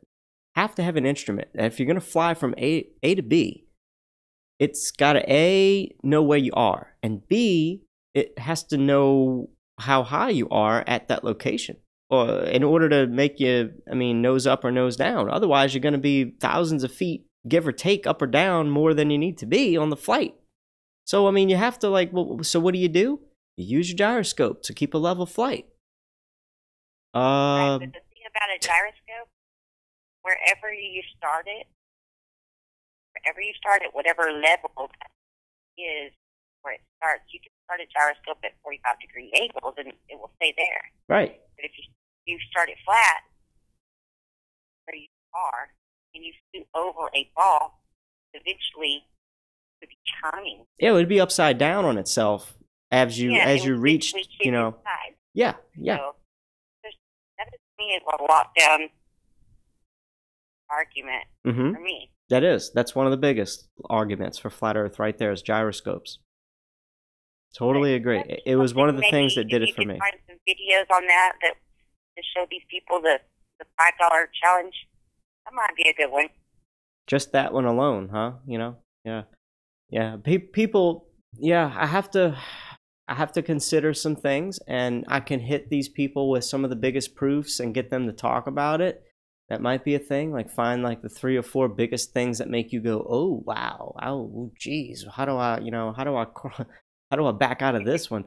And maybe do that. Like I said, this is a whole nother reason for me. I want to make the granddaddy of all flat Earth videos, and not necessarily just to display video after video after video. I want to display a video of a big proof and then talk about it in my own words, and then go into a next one. And just hopefully to make them dovetail right into each other would be great. But to have a face, a speaker, that's different. Nobody's doing that right now. Nobody's going through these videos and then popping back to a thing and talking about it in just good quality video. It's just, I think it would be a first. So maybe people would take it a little bit more serious than just maybe a guy doing it with his webcam or a crappy microphone, or just not a bad presentation itself. What if it was just a better presentation and it was showing all these great videos that we've all probably seen already, but just with a face and a voice like the horu on it? I'm going to do it. I'm going to do it. I think that whole idea in mind, making a video similar to a start off where you started off, kind of going through this, but try to keep it short. Have you ever seen Karen B's very first video? Karen B, was it the one where she said my journey to flat Earth? Was that it? Yeah. Yep. What I found great about that video, I cried the first 3 times I watched it, by the way. I know Karen B. Karen B is awesome in so many ways. I love Karen B. But what was great about that video was it started off with just a little tidbit, and then it kind of grew throughout the whole video, and it was still short, but it kind of showed a bunch of different, it didn't show all the deep side of the rabbit hole, but it showed a lot of it, That's what I thought was great about that video. It's short, but it showed a little bit of everything. Make a person curious. I do remember watching that video, and I was surprised that that she hit so many nails on the head in such an efficient way. And to my knowledge, she's not a real a videographer. She doesn't do much video stuff. So I was impressed. And maybe I don't know, maybe she does, but it was a good video. So it impressed me just alone. Yeah, she doesn't put out a lot of videos, but that was the very first one she did. Yeah, she came out on YouTube with that video, and to me, it was just like goosebumps. Yep. It was a good video. Thanks for bringing that one back up. So if you don't know who Karen B is on YouTube, check out her channel. Isn't she with Flat Earth FE Core? She is with Flat FE Core, and that video is called "My Path to the Flat Earth." My Path to the Flat Earth. Right. It is a beautiful video. I love how it starts off with the children running through the pasture. You know. Yeah. Yeah. It's just heart touching. Yeah, and then she did another video where she was shooting a globe with a big gun. That was great. Oh yeah, she does some cool stuff. That's a good one too. I don't know what it's called, but yeah. Anyway, just in case anybody else wants to call in, I don't want to be keeping you tied up. I just wanted to call in and. Thanks for calling in. I appreciate that. And yeah, if anybody wants to call in, I'll pop the number in the chat room, and I'm gonna go back over the notes. Shanna, I appreciate it. We spoke on Discord not too long ago, and I'm sure we'll speak again off air. But thanks for calling. I love you very much. Yeah, much love, brother. All right, peace out. Bye. Cool. So. You know, I'm gonna look back at my notes here. I did want to tell you guys that ex-NASA employee Cindy Holland did an interview with Flatworth, and I'll be putting a link to that video down in the channel. If anybody wants to call in, let me pop the number here in the chat room. I'll do one more call in before the broadcast is over with. I do want to end it before the 2-hour mark. It's about the 1:30 mark. But yes, I can't wait to watch that. That's exactly what I'm going to do right after my stream is see what Cindy Holland said with another channel. And another thing I kind of already mentioned, you know, I want to make a video to present to these people on Fiverr, these freelancers that I want to get to do the Flat-curious project. I want to present a video to them. So I'm going to make a video of me in the Horu Sheet Show talking about, hey, I would like you to watch a potentially life-changing video on our Earth, you know, and I'll make it like, ooh, kind of sort of intriguing, like, ooh, man, wow, and I want to pay you $5 for your time.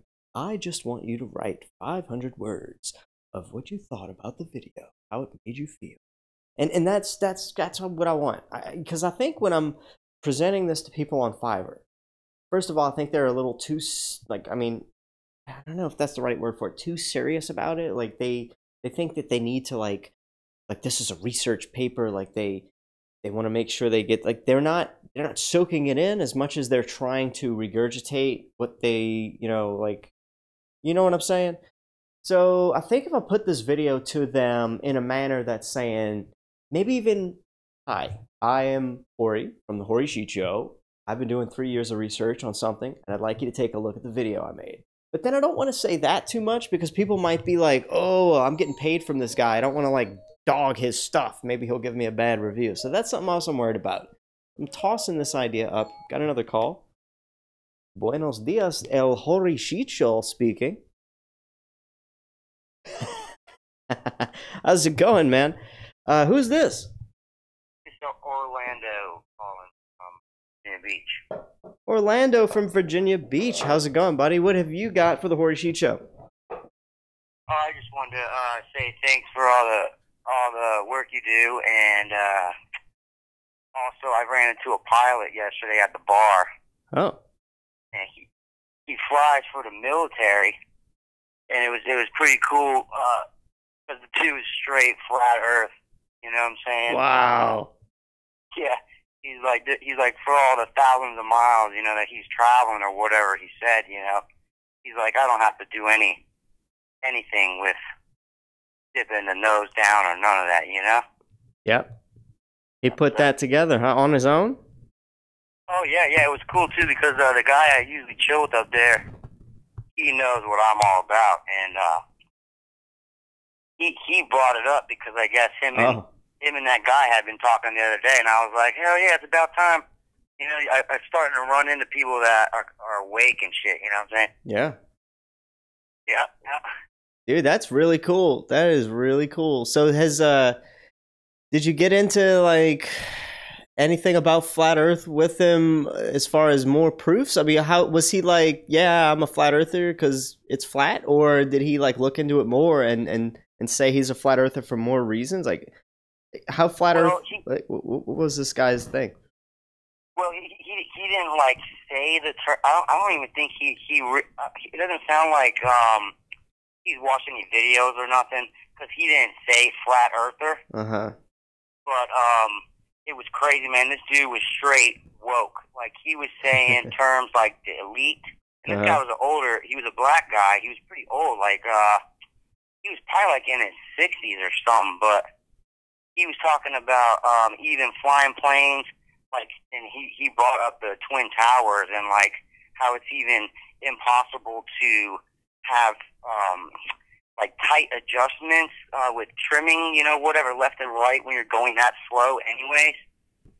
And like he knew his stuff. So, like and he was talking about mad stuff, like I don't know, we were talking for a hot minute, but other things in terms of flat earth, I'm trying to think. Yeah, I mean, I can't remember now, man, because I ended up having some drinks last night. I was just about to say, you were in a bar. Like, I wouldn't expect you to remember everything, but that's really cool that you met a guy that seemed woke. He said it was flat. He was a pilot, and he agrees it's pretty flat from A to B everywhere he goes. We're not set on if he was a flat earther yet, but he was woke as hell, you're saying. Oh yeah. He like when I referenced like how it's flat as you know what, yeah. And he's like looking at me. We were like looking at each other like dead in the eyes and shit. It was like crazy. Like, but yeah, we both knew that it's a big deception. You know, yeah. we were talking about all kinds of history that I think, you know, we were talking about how it's not true. A lot of things are not what we've been told. That's awesome, man. That's awesome. Yes, sir. I hope I appreciate you checking out the show. I'm glad you like it, and thanks for letting me know that. Is there anything else you wanna talk about? I got another call coming through. Yeah. No. I just I'll let you get your calls, but thanks for doing those fivers, man. That's such a good idea. You like it, man? You really do. I should keep it up. Yeah, definitely, dude. That was awesome watching that guy. You can see he was fighting his ego, but I'll let you go. All right, thank you, man. Thanks for calling. I'm gonna take the next one. All right, next caller. How you doing? Welcome to the Hoary Sheet Show. What you got? Oh, hi. Yeah, I got a couple questions for you. Let me pull them out. There you go. Okay. I was wondering if you knew anything about, or heard anything about the Eric Dubay, Neil deGrasse Tyson debate.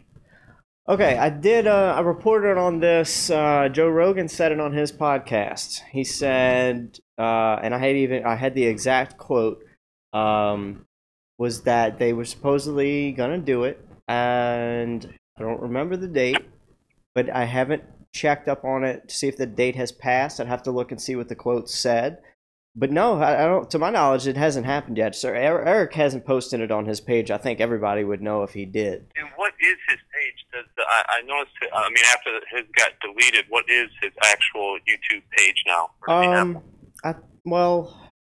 I did a video when I talked about his page going down, and I put the link on there. So if you check my Hoary Sheet Show page, one of the videos was talking about it's probably the biggest video. It's probably over 6,000 views now, and it says Eric Dubay taken down ? That's in the title, I think. And I think in there's a link to his channel. That's the best I can give you right now, other than typing in Eric Dubay and looking and making sure that what you see on YouTube is a new Eric Dubay channel with like 15,000 subs. I think I've seen him with.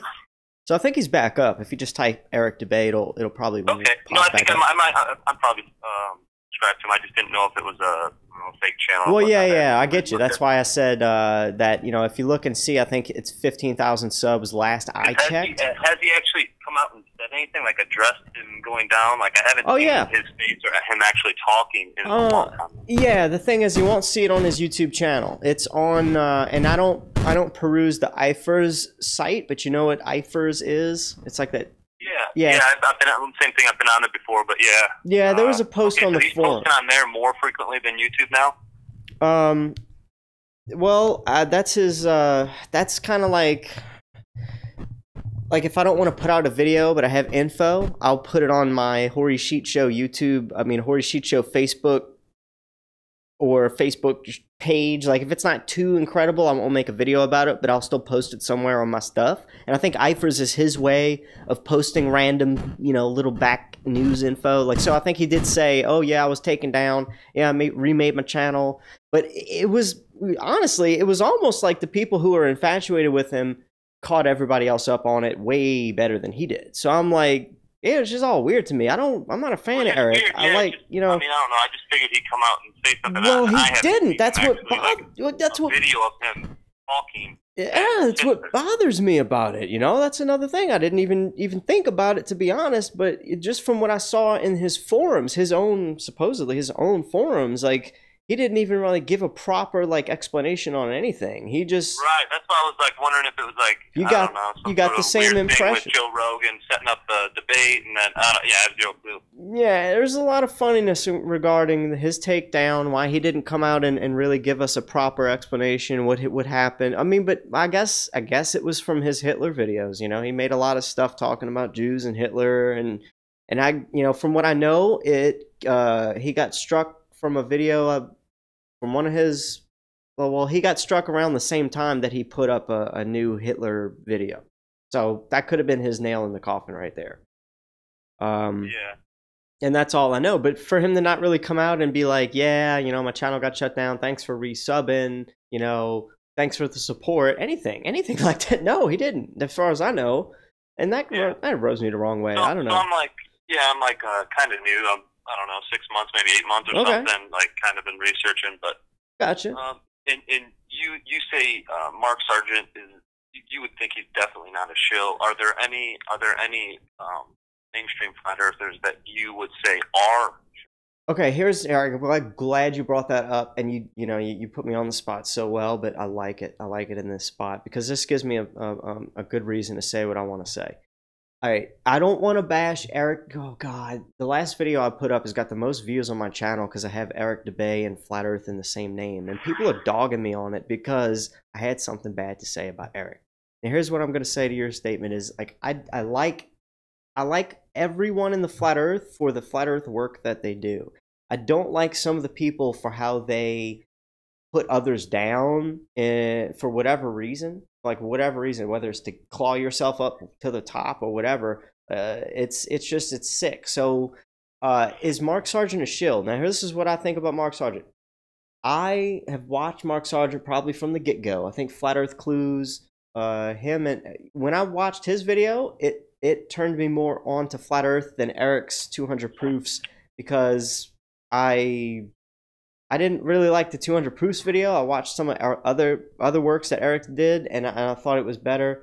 But when it comes to Mark, it's like I don't see him being the bad person that all the other people are saying he's doing. Like they say, oh, Mark's trying to steer the movement, and then so is Patricia Steer trying to steer the movement. And I'm like, I don't see that because I watch all their shows. I watched a lot of their past stuff. I keep up with every new Flat Earth and Other Hot Potatoes episode, every new email reading Mark does, every new Strange World podcast Mark does. And what he does is bring new news to the table. He brings new channels. Sometimes he mentions new channels. So would you say that is your main source of Flat Earth information would be the Hot Potatoes and Mark Sargent? I get if I'm going to put a top 5 on it, it would be Glowbusters #1.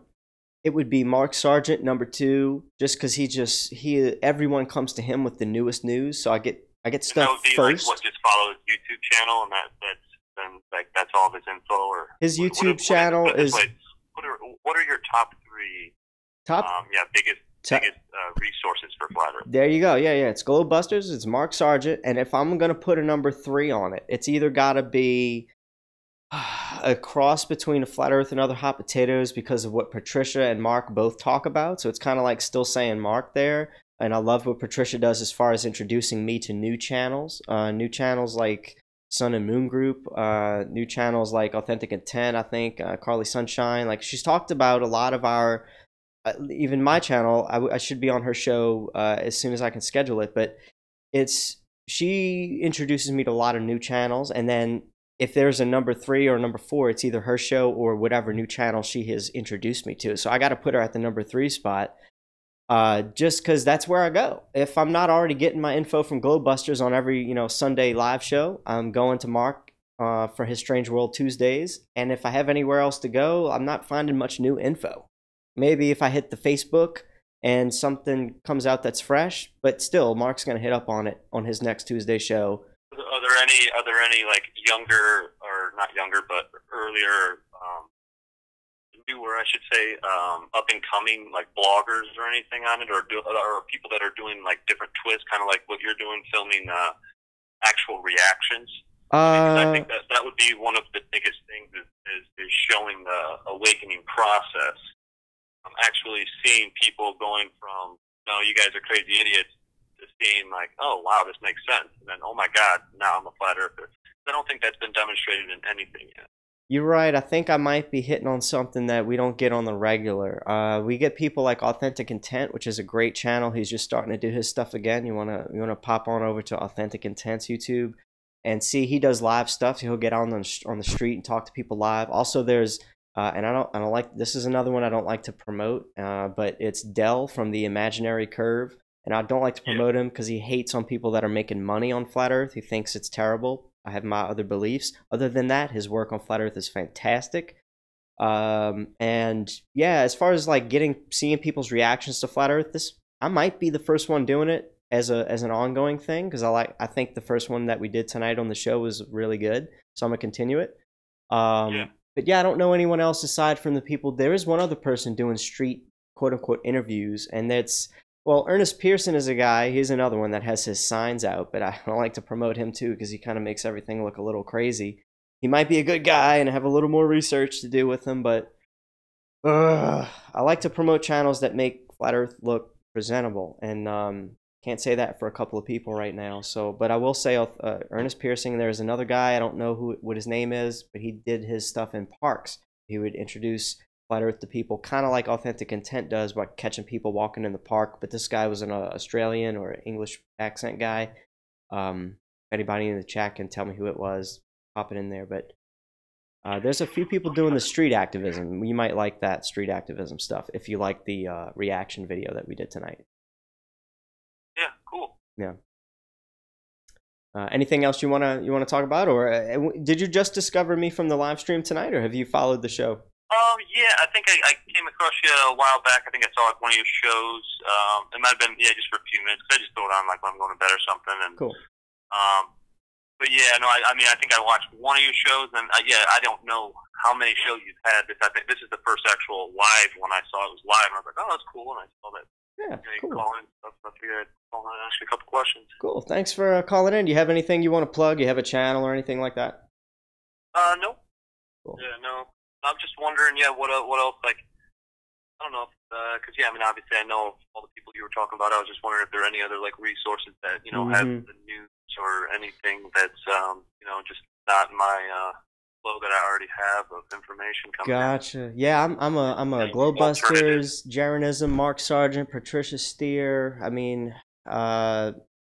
some, as far as research and brand new stuff, Bob from Globebusters on their show, they talk about anything and everything that I, just watching their show, anything else seems to be second best. I love Bob. What do you think about Jake Gibson?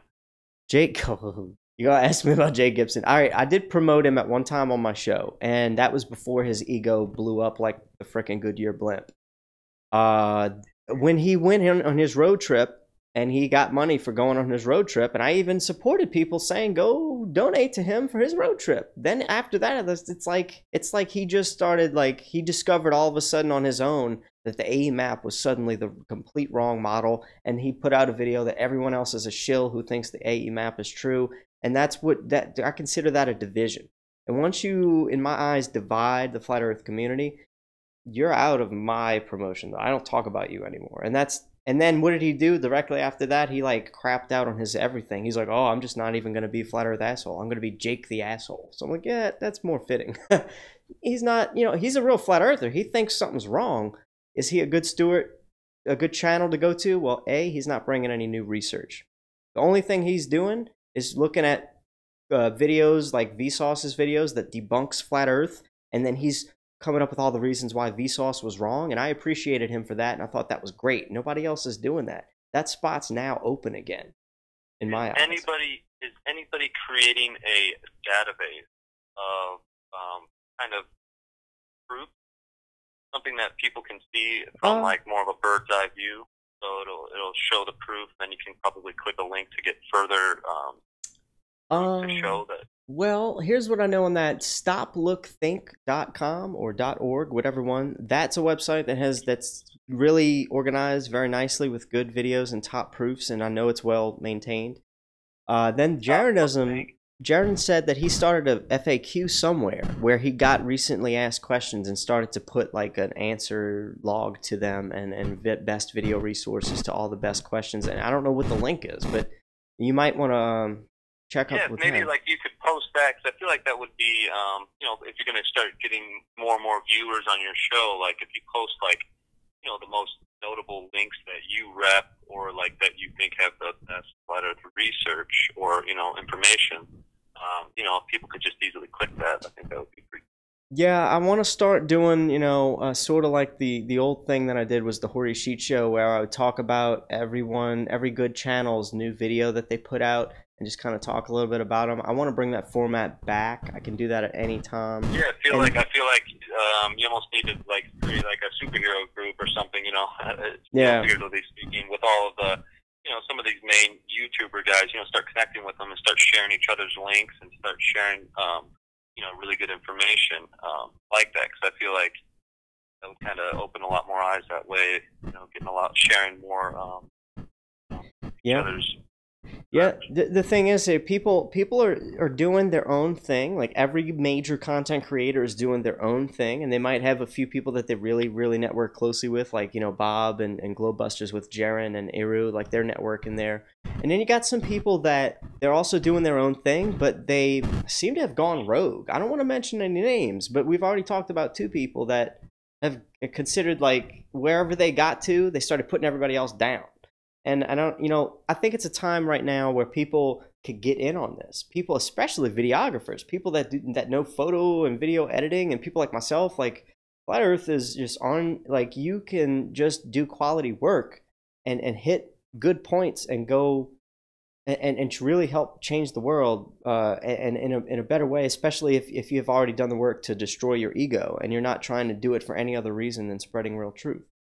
But there's a lot of channels that I just wish I could talk about right now that I don't, because I don't like what they do. You know, I don't like who they are anymore. I don't like the videos they put out, and I mean, I hate to be that channel that just talks crap about other channels, but boy, it's hard to censor myself on my own channel, because I want to talk about so many things, but I don't want to be that channel. I'm just going to say I'm looking for better stewards. I'm looking for better people to come on into the movement, to start networking with other people and doing the best thing, bringing the best proofs to the table and not putting others down. That's what I'm hoping to see. You know? Yeah. Good stuff. Yeah. It's That's coming. Kind of what I've been. I mean, I think about it a lot, and like I think, yeah, laying it out in a very analytical way, showing, you know, the top proofs and showing them why they're proofs, and, you know, backing up information, supporting it with sources, and you know, really hammering home those main points. You know, start making it, you know, fact. Start making it common sense to the normal people. Stuff that we all know. Yeah, I'm gonna have to take the best proofs that I know of, that I have decided to, you know, run with, that I have found that there's no other answer to, the best flat Earth proofs, and I'm gonna take and make a little video and jump back and forth between the video and the studio and talk about it, and just make a video like that, and also plug my show so that people can come and see what I do and get more of a dialogue going, and maybe some more call-ins from Globers. Who knows? But it's how often involving do you do this show? What's that? I said, how often do you do this show? I do this show. I try to do one every week, if not every 2 weeks, and it's just whenever I can find the time, whenever it's comfortable. But this is the format that I've been doing. I've been doing the Flat Earth Readouts, and now the video reactions. That's going to continue.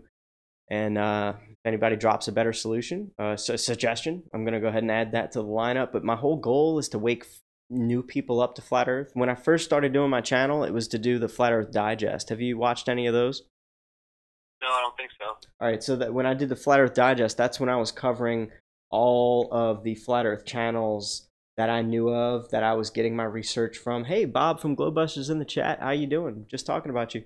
I was just covering all the channels that I got my research from and talking about the next best thing I had heard. And I tried to keep it very current. And so that's why I think my channel blew up. But now I found out that, you know, taking sometimes up to 16 hours to make a video like that and put it out there, it was just too much time. I found the live streaming to be a lot easier.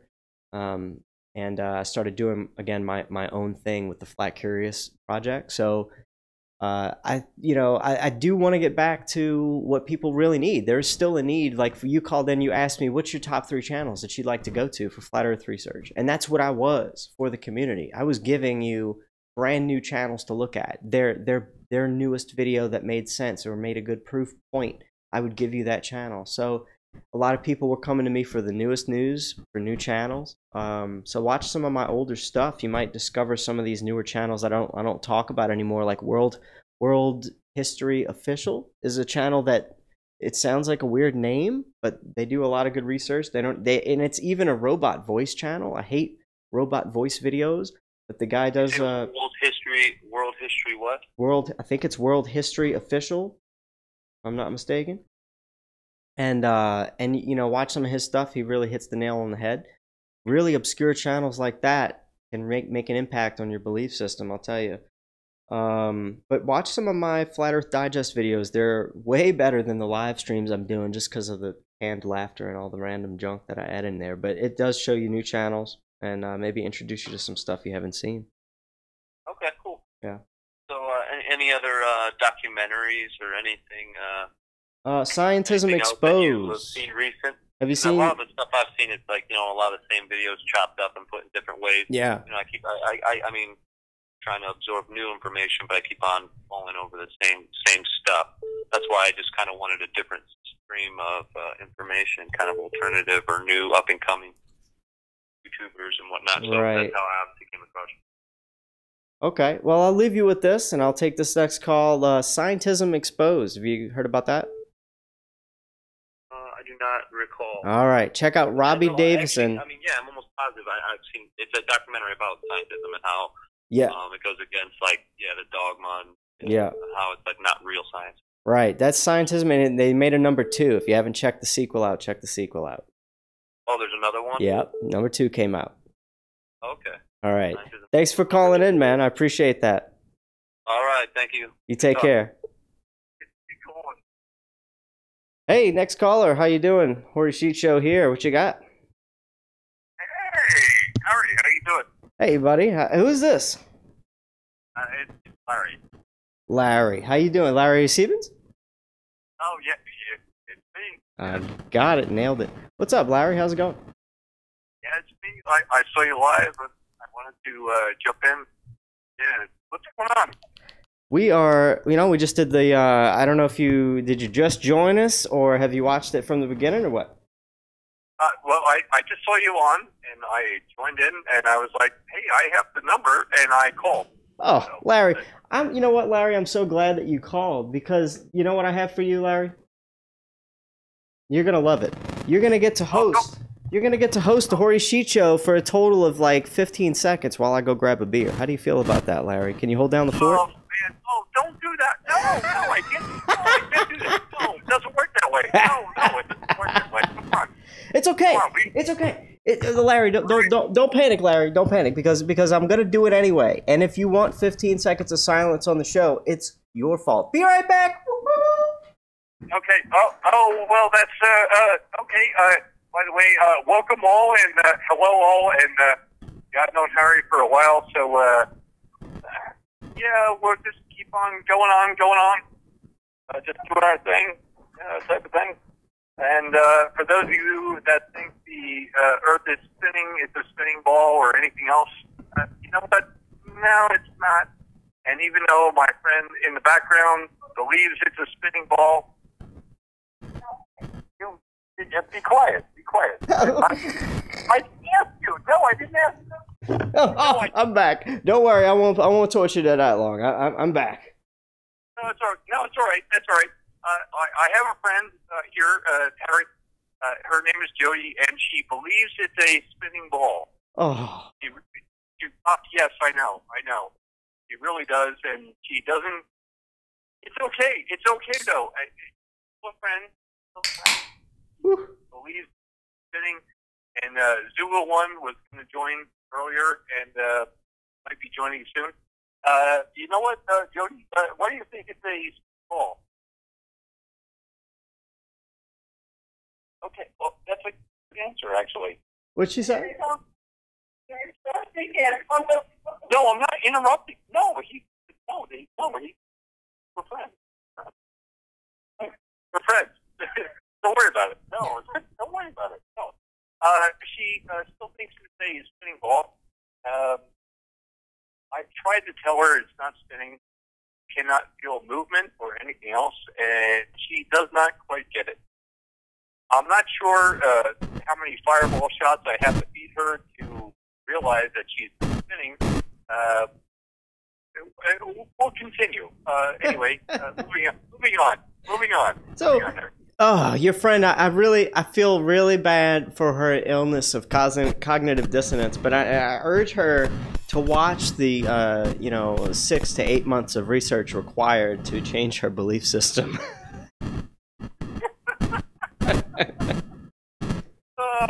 There's just a lot of videos to go through, you know. That's how it is. Let me break that down really quick. If you think you know anything, you don't know shit. Yeah, that sums it up, Larry. Okay, all right, there we go. Okay, that's from New Jersey, Larry. There we go. Okay, moving on. I drank to that, just so you know. So, Larry, what do you want to talk about? Do you have any ideas for the Flat-curious project? Do you know how maybe we should tweak it? Do you think you have an idea of what we can do for $5 to wake somebody up? What do you think? Oh man, for $5. To wake somebody up. Well, you know what? When I say $5, I'm talking maybe to me and you. If $5 is nothing, what can we do for $5? What am I willing to do for $5? Nothing. But these other people, maybe from Zambia, Africa, or whatever. I might be Zambia, Africa, and Pakistan and India. $5 for them might be like $15. So I might be able to do a little something for $15 or $20. That's what we're thinking about. So maybe in that context, you have any good ideas for me? Yeah, I actually define $5 because everybody is, they want to get the fiat dollar or something like that. It's like, okay, here, let me hand you this paper, which you think means something, and it means nothing. It's not worth a damn thing. And let me hand this to you, and you do something for me, and back and forth and back and forth. And it's a real bad thing. It's really bad because giving somebody fiat dollars or something like that, or even gold or Bitcoin or anything else, name something. It's only worth something if you believe it is worth something. Yep. It is worth nothing. We are who we are. That is worth something. Everything else is worth nothing. Yeah. The American dollar is backed. It used to be backed by what, gold, right? Now it's backed by nothing. It's been backed by nothing for a long time. Yeah, for a long time. So, but I don't know if any of the other. I thought about this just today, which is interesting. Are the other currencies backed up by anything? They were backed up by gold, which I'm not sure is where we said it was supposed to be. It could be somewhere else. I am not sure. I wasn't there. I'm telling you, I wasn't there because I was not there. I am sure it's not there, and it's somewhere else. And it's only because we believe gold is worth something that we believe gold is worth something. I mean, think about it. You're right. Second. Oh yeah, you're right.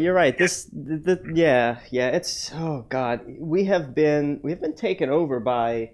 I often wonder if it's a society that's been here since maybe the last end of the world. Maybe they were reclused into like the caverns of Earth and died off, and they emerged as the leaders, and this happened over and over to now like the elite bloodline is very few, but they just rule us so well because they know everything for thousands and thousands of years. It's all this hidden knowledge. That's kind of what I think is going on, and in some part of me, that's a narrative that could be very true. Am I saying that's what I believe? That's just some things I've come across, and that's a thing that might actually be true. I mean, we've heard about the end of the world. We've heard about like Tower of Babel. Like, what happens when all this stuff gets blown up or destroyed or whatever? Like, who emerges from that? And were these people from secret societies? And was this just a normal thing where they just rebuild from each other's backbone and redo their own perverted ways? It could be. It could be that happening. What do you think about that? I would say basically a bunch of peckerheads. People that want to be in charge, and they're not in charge of anything. Nobody needs to be in charge of anything. It's ours. Everyone. Yours. It's mine. It's theirs. Everyone in chat. It's everyone out there. It's something that is ours. You can't put a tag on that. There is no tag. It's ours. And once you realize that, it's really simple. Well, you know what? That's how it should be, and I agree with you. And that's kind of the direction I'd love this planet. Oh God, I said planet. This plane, this Earth to go in. This area, this world to go in. I want it to go in the direction of, hey, I don't need to be governed. I'm not. I'm a good person. But the thing is, you can't have every Tom, Dick, and Harry doing that, I guess, because there's a bunch of crazies. But if you're on the flat Earth side, you get it. You get it. I think there's just a people that are just on the lower end of it that are just, they're going to be stealing and they're going to be killing people and they're going to be robbing, and that's just them. Like, they're just so there's such a low vibration. But when you climb up the ladder, you have people that are, law-abiding citizens and common folk and middle class, all this. And then you have like woke ass people that you're like off of the charts. You're woke. You don't want to even be a part of this system. You see the system for what it is, and you're like, I didn't even sign up for that. Unfortunately, we're in that system. We've got a birth certificate. Sorry for the last caller who just called in. I'll take it in just a minute. But let me finish up here with Larry. But the thing is,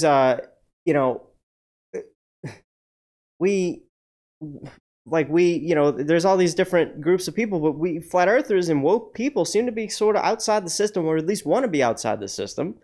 And I'd love for everything to go in the way you're talking about. Let's just disown people who say we have to live by these rules. Is that what you're saying? Like, because I don't need anybody to tell me what I can and can't do, but the system has us trapped, it seems. Exactly. Once you put on the glasses, you can't take them off. I mean, it's very simple to me. That's just me. Very simple to me. Once you put the glasses on, you can't take them off. See everything.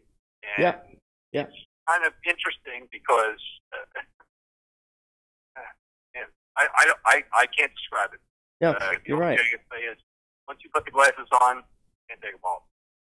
Yeah, once you see the system for what it is, and you see all the things and how it all connects, once you're a flat earther and you see what's had to have been covered up to get here, like, you see everything for what it is. You don't want any part of it. Like, you want to just reject every part of the system. That's where I am. I don't even have a driver's license right now because I don't even drive. Like, I don't even want to go try to get groceries right now. And if I get pulled over by the cops, just because maybe the taillight of my car is out or something, just to get screwed with from A to B going to get food for my family. I don't know if I can handle that right now. Like, I don't even have an active driver's license because I don't even want to drive.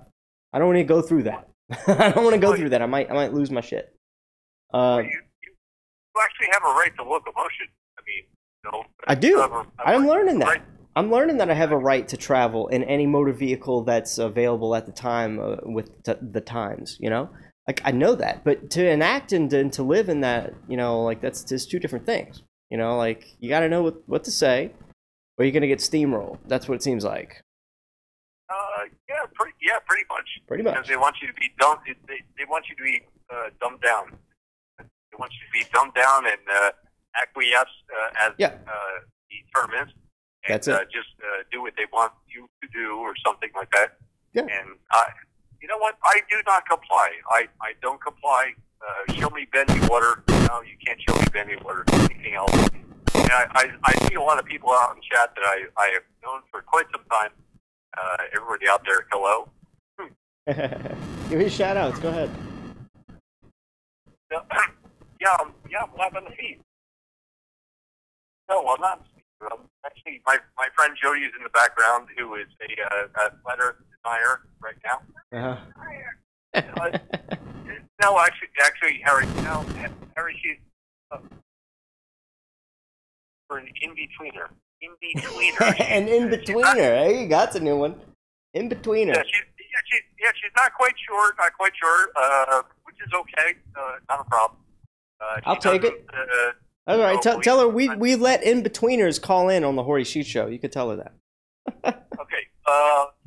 He will let you call in Saturday at 2:36 p.m. Only for like 4 minutes. No, what do you mean 4.5? What are you negotiating now? No, you can't negotiate. No, it doesn't work that way. No. No, I'm sorry. I like that. I like her style. There you go. Oh man. Oh no. Anything else you want to talk about here, Larry? Hey, look, I just love your show, love your tenacity and stuff like that, and I appreciate you taking my call. And we'll talk soon. Hey man, thank you for calling in. Do think about calling in next time too. I appreciate this. This has been really fun. We got three calls here. It's been really good. I appreciate it, and I appreciate your support. If you do, if you'd like to, help me along, share this to your Facebook group or your page. Help me out, because what they're doing, man, they're censoring the hell out of me. They don't want this to get out. I can only post to 5 groups a day, or I'm gonna get banned on Facebook. They have me. Well, yeah, you and me both. And by the way, your content sucks, and I'm just here because I'm trying to help. I'm only kidding because I'm very honest. I'm most honest, and I love the show. And Harry, you're doing good things, man. Thank you, man. I appreciate that. Thank you so much. Thanks for calling in. You have a great night. You and your in-betweener. In betweener. Yeah, there we go. There we go. She's gonna hunt you down and kick your ass. I'll take it. I'll take it. That's another topic. We will continue certainly somewhere else. Anyway, have a good night, and next caller, please. Have a great night, Larry. Take care. All right. So that was fun. We had another caller that called through. If you want to make that call again, I'll do one more call just because you were trying to call in, and I believe that I'm not sure if this was the 5779 number or if this was the 9496 number, but go ahead and call back again. This will be the last call we take. It's been great. It's been a lot of fun. Thanks to everybody for showing up. I'm going to address the chat room right now. Ace McLeod has finally made it here. Ace, you're late as hell, dude. What the hell? What have you been doing, Ace? I can't believe you're so late for my show, brother, man. You're like first in the comments. I bet you're like 20th now. Cat's Eyes, how's it going? Andrews Ace is here. How's it going, Andrews Ace? Lee Redpath is still here. Lee, how's the mic popping? Is it still popping for you? Is anybody hearing a popping in the microphone or terrible audio that you're not happy with? If you have headphones, you're probably hating me right now if it's happening. If that's happening, let me know in the chat. Jana Honey says, my curtains are moving, but the earth is not. But that's Hori's background fault. I love it. Yes, the background that I'm using will make you hallucinate. It's like taking drugs right over YouTube, I'll tell you that. Got one more call, here it is. All right.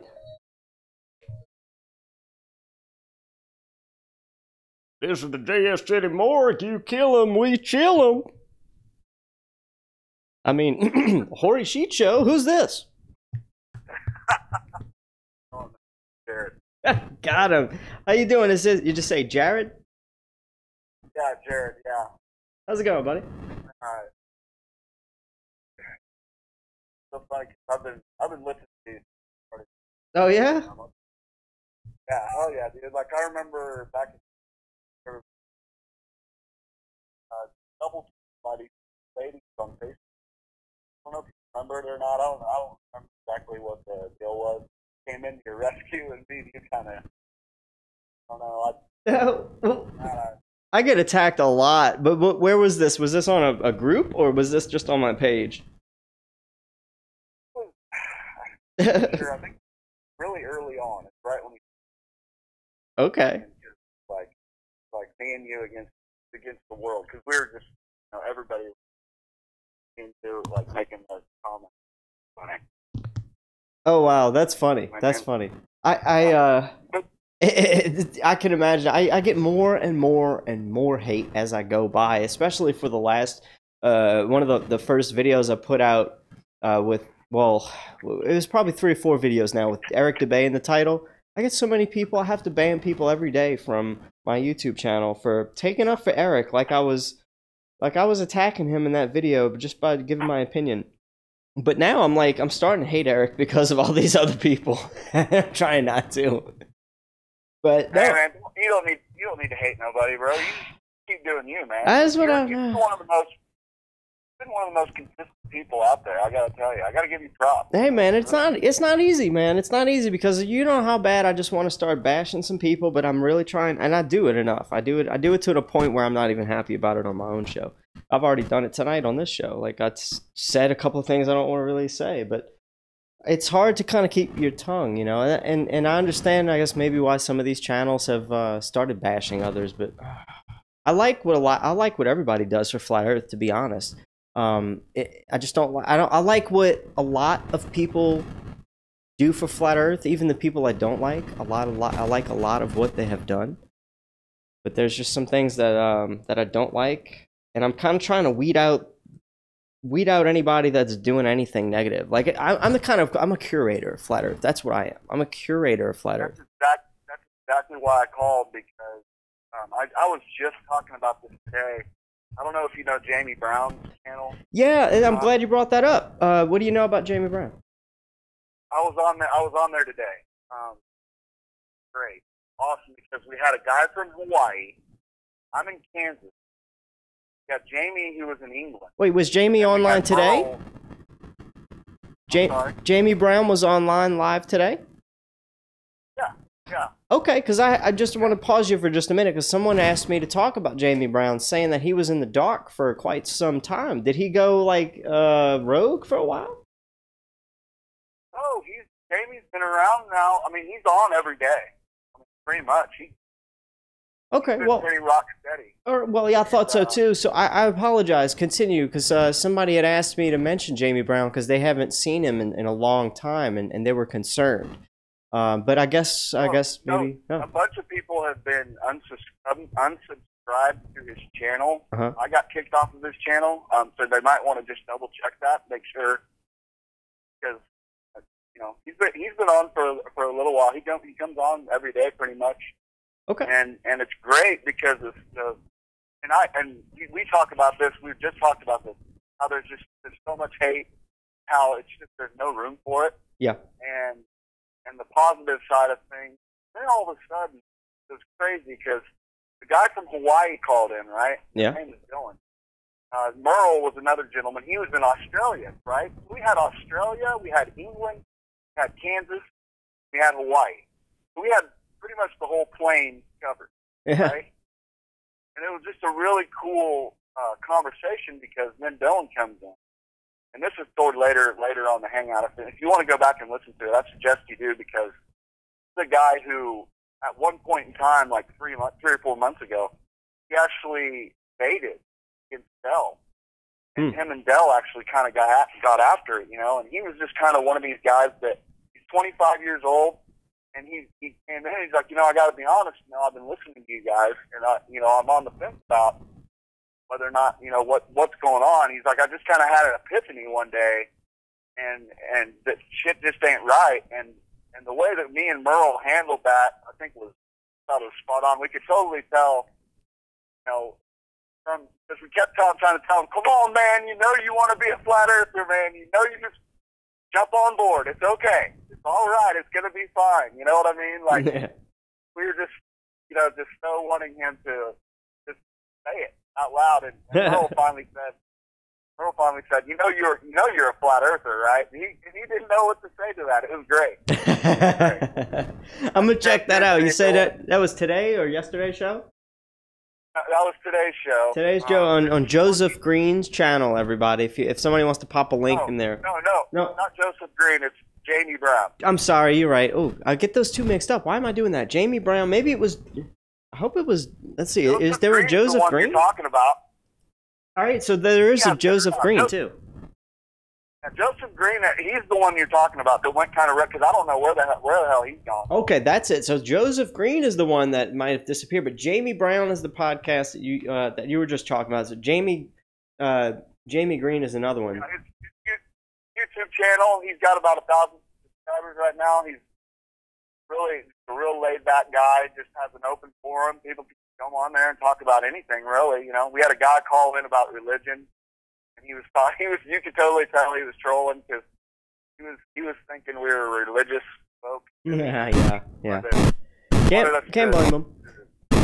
Preaching religion, and then all of a sudden he's like, "Yeah, whenever I get on these religious channels, start talking about how Jesus is going to come down and start eating everybody's babies." We're just like, "What?" Very weird.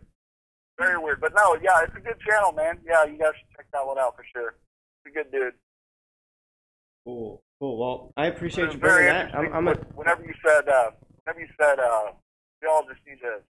I mean, this is so stupid to be debating anymore. The debate's over, bro. The debate is over. That's the big key. The debate is over, and we need to stop the infighting. And the problem is, I'm promoting channels that think that the Pac-Man map is real, and I'm not on board with that. But the research that they've done with the sun tracking and the sun movement is valuable to bring to the table. So, I promote people that are bringing their research to the table. When the convex or concave Earth people come to the table with this new documentary that they have, Andrew Zace brought that to my attention on his channel. I'm gonna look into that, and if I don't like it, I'm gonna make fun of it. Why not? And it's exciting. I'm gonna talk about it. I'm gonna bring it to the table. If I don't like it, I'll talk about it. If I don't like it, I'll say I don't like it, but I'm going to bring it to the table. And I'm not going to keep bashing that community. I'm just going to give my opinion. And that's the difference. Putting a channel down, saying they're a shill is different from giving your opinion and saying you don't like something that someone said or you don't like how they present Flat Earth. That's different. But painting them a shill, saying they're working for someone else, saying that their whole agenda is, first of all, an agenda, there's a difference there. And I think that's what we need to start thinking about. If you're a content creator, don't, you can voice your opinion, but don't say people are shills. Look, if I'm going to talk about my worst Flat Earth channels ever right now, and I'm going to put a top, number one worst channel has to be, I'm going to say it, Eric DeBay. Not for his content, though, but for just kind of how he acts. And, That's alive. Huh? NASA Live. NASA Lies? Whatever. Matthew Boylan's channel. Matthew Boylan's channel is the number 2 on my list. I liked what he did in the beginning, but now... But he's crazy. Now, right? He's crazy. He's batshit crazy. Dude, you go look at anything he's done in the past, I don't know, 3-4 months. It's Corey, was he one of the ones that woke you up too? Oh, yeah. Yeah. You look at my Flat Earth Digest shows. I promoted his stuff. I was all about Matthew Boylan for a long time. Me too, then all dude. Of a sudden you just started going ape shit. And then I realized that NASA interview he did with the guy that supposedly did Stephen Hawking's voice or whatever. You remember seeing that? Oh, God, I don't know, but I know I faked it on one of my shows. I got the exact Stephen Hawking voice and faked it on my show. It's hilarious. You ought to see it if you haven't watched my stuff. But no, you're right. Dude, you need to do something about or you need to do something with the ISS in your background. Oh. Do a show like you're on the ISS. Bling's telling me the mic is going nuts. I must be getting some pop noises in the microphone. Yeah, I gotta... my end? Nope. I'm looking at the chat right now, and I'm gonna fix this. Hey guys, I wanna see if this changes anything. I'm gonna actually disable all of the filters on my microphone, and I want you guys to tell me if what you're gonna hear is some constant background noise the whole time. It's not gonna go completely silent, but if the popping noises go away, I would like to know. So this is just some technical stuff I'm doing. I'm glad everybody's piping up about it in the chat. Mic static popping happening. Horu. Yes, I got it, everybody. Thanks. Let's monitor it here for the next minute. Horu, it's your cell phone. The proximity of your cell phone to the mic. Okay, so it's that. All right. Oh, okay. You know what? It might be the volume is too loud. Let me monitor that instead of going and you know, disabling all my filters for the noise. Let me try this. You know, this is sort of a test thing. Go ahead and say something for me on the phone. I want to see if this makes it crackle. What's up? What's up? Check 1, 3, 4. All right, so that's kind of, I don't know. I'm not really doing anything different. I won't be able to do this much better other than this. So let's give this a shot and continue. You guys in the chat, let me know if anything's wrong. Yes, the RF is rectifying across the mic. It says Bob from Glowbusters. Oh no. Sorry guys, I hope it's not been too terrible. Where were we? Let's see if this continues. Well, we were just talking about Matthew Boylan, how he just went crazy. Yeah, that's, you know, I was upset because I promoted his channel in the beginning. I promoted his channel a lot, and I talked about, you know, his stuff with the painting or picture or painting. I think that's an incredible way to present this argument of flat Earth with reference to NASA being a fraud. But now, what does he talk about? Maybe chemtrails is the only other thing he might be talking about that I could appreciate. But other than that, he's just, I don't know, he's kind of doing a really terrible presentation. His audio is horrible. He had to, you know, go through his process of trying to learn OBS. I get that, but now that he has, and he's got everything set up right for a great scene, he's just not giving good content. And if anything, he's also one of those what I call a shill callers for the flat Earth community. He's just telling everybody that, yeah, you know. Anybody, by the way, anybody who says they know for a fact so and so is a shill, they're a shill. Yeah, that's what I'm saying. You know Yeah, what I mean? I'm not. Yeah, I'm not calling Eric or Math a shill. I'm not going to say they're a shill. I'm just saying that they might just have ego problems. That's all. That's all. That's all I'm ever going to say. Because I always say I love their work on the flat Earth. Whatever contains proof. You know, Eric DeBay's 200 Proofs, his Atlantean Conspiracy website. I think they're great. They're great proofs. But there's, you know. I think that the people that, are, like what you said before, that are waking up to this, coming together like this, like, you know, I would never have thought to do this. Wasn't the whole thing. It's like, you need to take advantage of it and to waste it on this negative crap. Yeah. Huge waste of emotion, huge waste of time. You know, we could be putting our energy towards trying to awaken as many people as possible. Because like the guy that was on the phone today, it was on the fence. You know, I wonder how many people are really like that right now. Because, like, look, man, Elon Musk, you had the opportunity, you had the absolute chance to set all of our asses up, right? Yeah. You have a rocket, go up to space, you can take a picture of the Earth. You can shut all of our fucking asses up once and for all. Get all of us off this whole flyer shit. All you got to do, attach a real picture of that motherfucking rocket and take a picture. What does he do? Sends a picture and mocks us, like a picture like out of fucking what was it? Heavy Metal. Like that was a slap in the face. You're gonna tell me and then to tell me that it's real because it looks so fake. Oh, fuck yourself, Joe. I'm sorry. Sorry about French, but that guy's a fucking asshole. He can go suck off.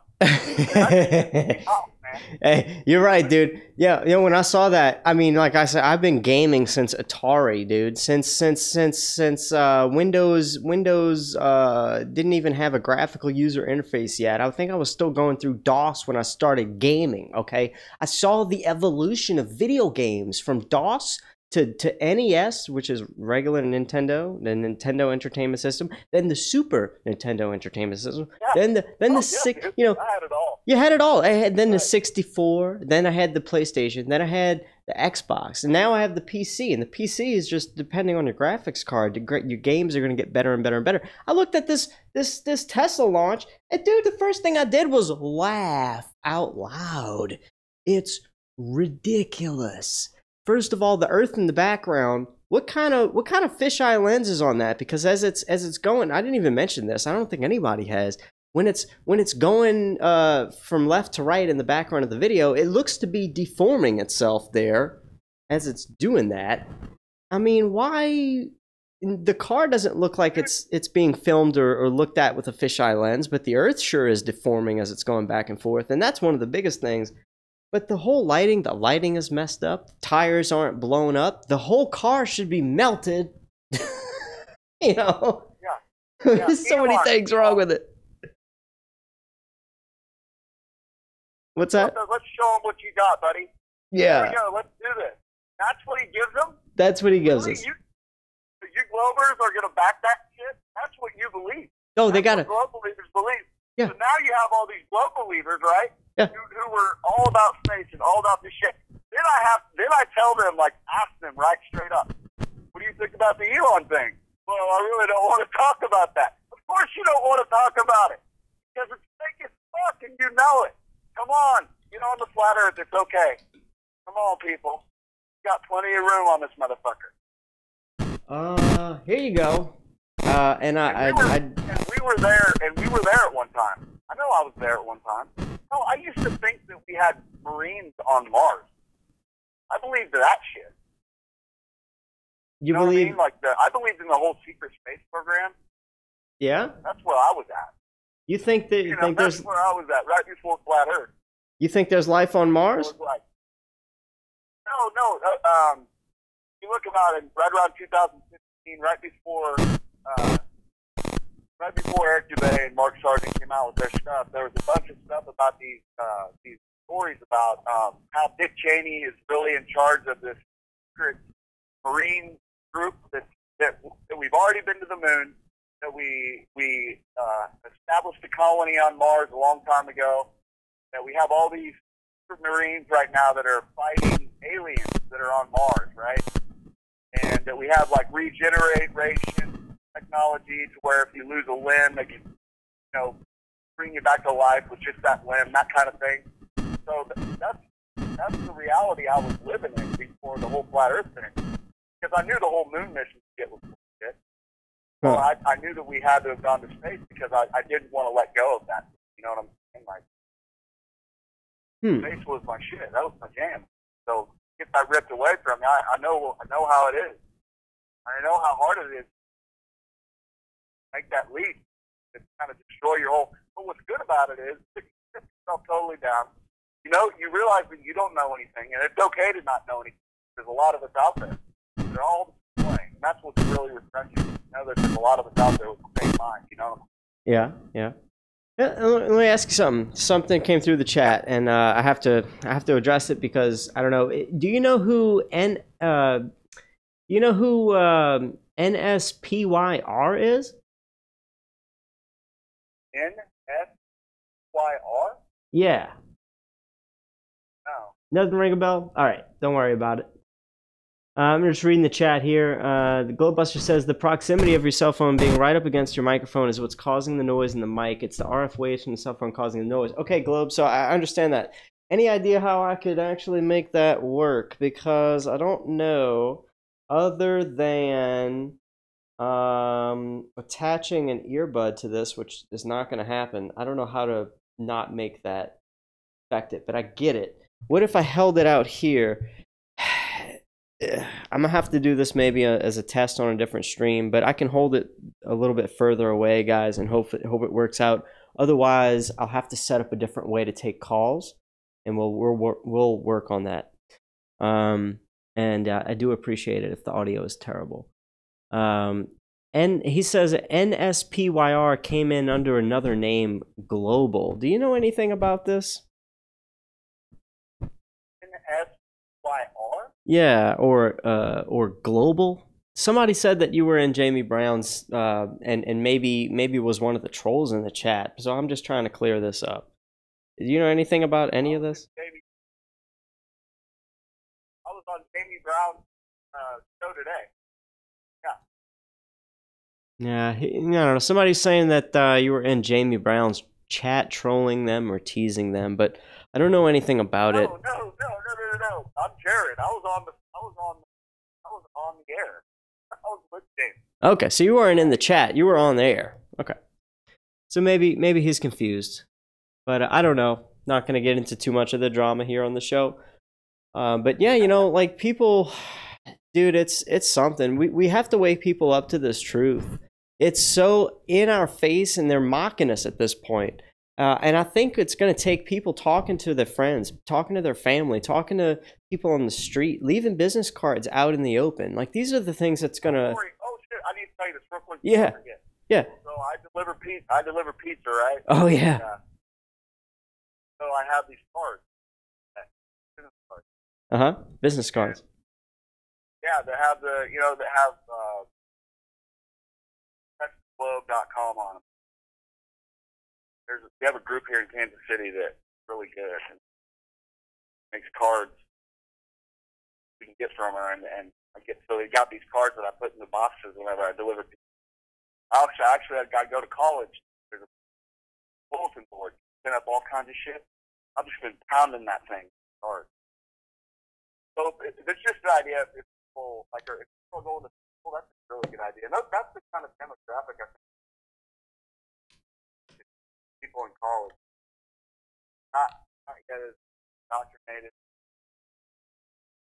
They're still open-minded, They're also still that's bullshit. So you guys have and business cards are cheap. Yeah. You know what I'm saying?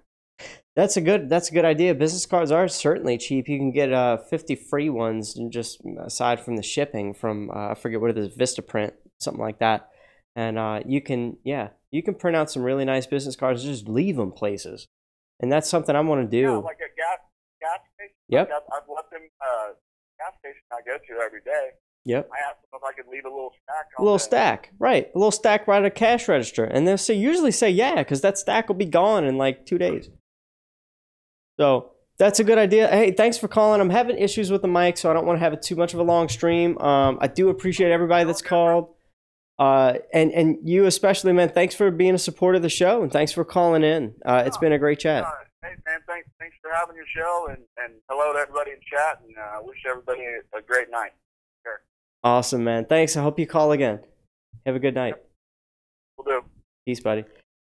All right, so everybody's saying that the microphone's given some issues with the cell phone and stuff like that. I can understand that. It wasn't doing that for the first call. Maybe it's the way I'm standing or whatever it is. But I will do what you guys said. I will get a Google number, and we'll do a sort of a Google thing. Bob mentioned, do what I do. Take phone calls for free over Google Voice. The sound is awesome. So I guess I have to register for a free Google number and tell people to call that, and then it will ring my computer. Is that what it's supposed to do? If so, I believe I could do that. It won't be an issue, and we'll do that next time. As for this show, thank you everybody for showing up, and thanks for the couple of callers that called in. I really appreciate the support. That's all I got for you guys. I'm going to sit here and read the chat and see what everybody's saying on that last question I asked. But other than that, it's all over. Yeah, this flat earth thing has really been changing my life. I'm really trying to figure out how I can take and use my skills to propel the flat earth forward. The Flat-curious project that I have on Fiverr is something I'm really trying hard to work in the best way I can. I want to see what people are willing to do for $5 that will really get them to soak in this flat earth information. And I don't want it to be something that entertains us. I want it to be more impactful for the person, and then that to be, you know, fed back or realized and then fed back to us, and that, if anything, we'd get our entertainment from that. But I do have to kind of give it a mix, so it's hard. So the video reaction today, I think that was a good video. I'll do that again. Like I said, we have one more of those coming through. And that's it. That's it, guys. So I'm gonna check the chat. Let's see. Yes, it's very easy. So I'll do that with the Google number. I'll give it a few, you know, test runs. I think I did this for my aunt. I did this. Yeah. I gave my aunt. She, correct me if I'm wrong, Bob, but if I have this phone number that I tie the Google number into, I can then give the Google number out, and it will ring my if I have Gmail open, it will ring through my Gmail account through the computer first, and then it will forward to my cell phone, because that's what I had it for her. When people would call her Google number, they would call the Google number, and then it would forward to her cell phone pretty much right away. And the Google number was different from her cell phone. So you're saying if people call me and I'm ready for it, I can accept the call through Google? Like, but what would I have to have open? Do I have to have Gmail open or Google Plus or something like that? It rings in a plugin in Chrome. All right, so I'll just do some research on it. More importantly, what would people do for a Klondike bar? That's interesting. Okay, gotcha, Bob. Yeah, I'll figure it out. Thanks a whole bunch for that tip. I knew there was a better way to do it, and I was going to cross that bridge if I had to, but tonight showed me I had to. So thanks, everybody. The next couple of Flat Earth readouts will be happening at least a week from now. I'll try to do it within 7 days from now. Bob, I love your show, dude. You are the bread and butter of my research. You guys, Iru Landucci is an amazing addition to the team there at Globebusters. And Jaren, of course, I love his stuff. So thanks, you guys. I'm ending the show here. It's been a blessing, and I love you all. Thanks for the support. I'm here to wake people up. Who's with me? Peace.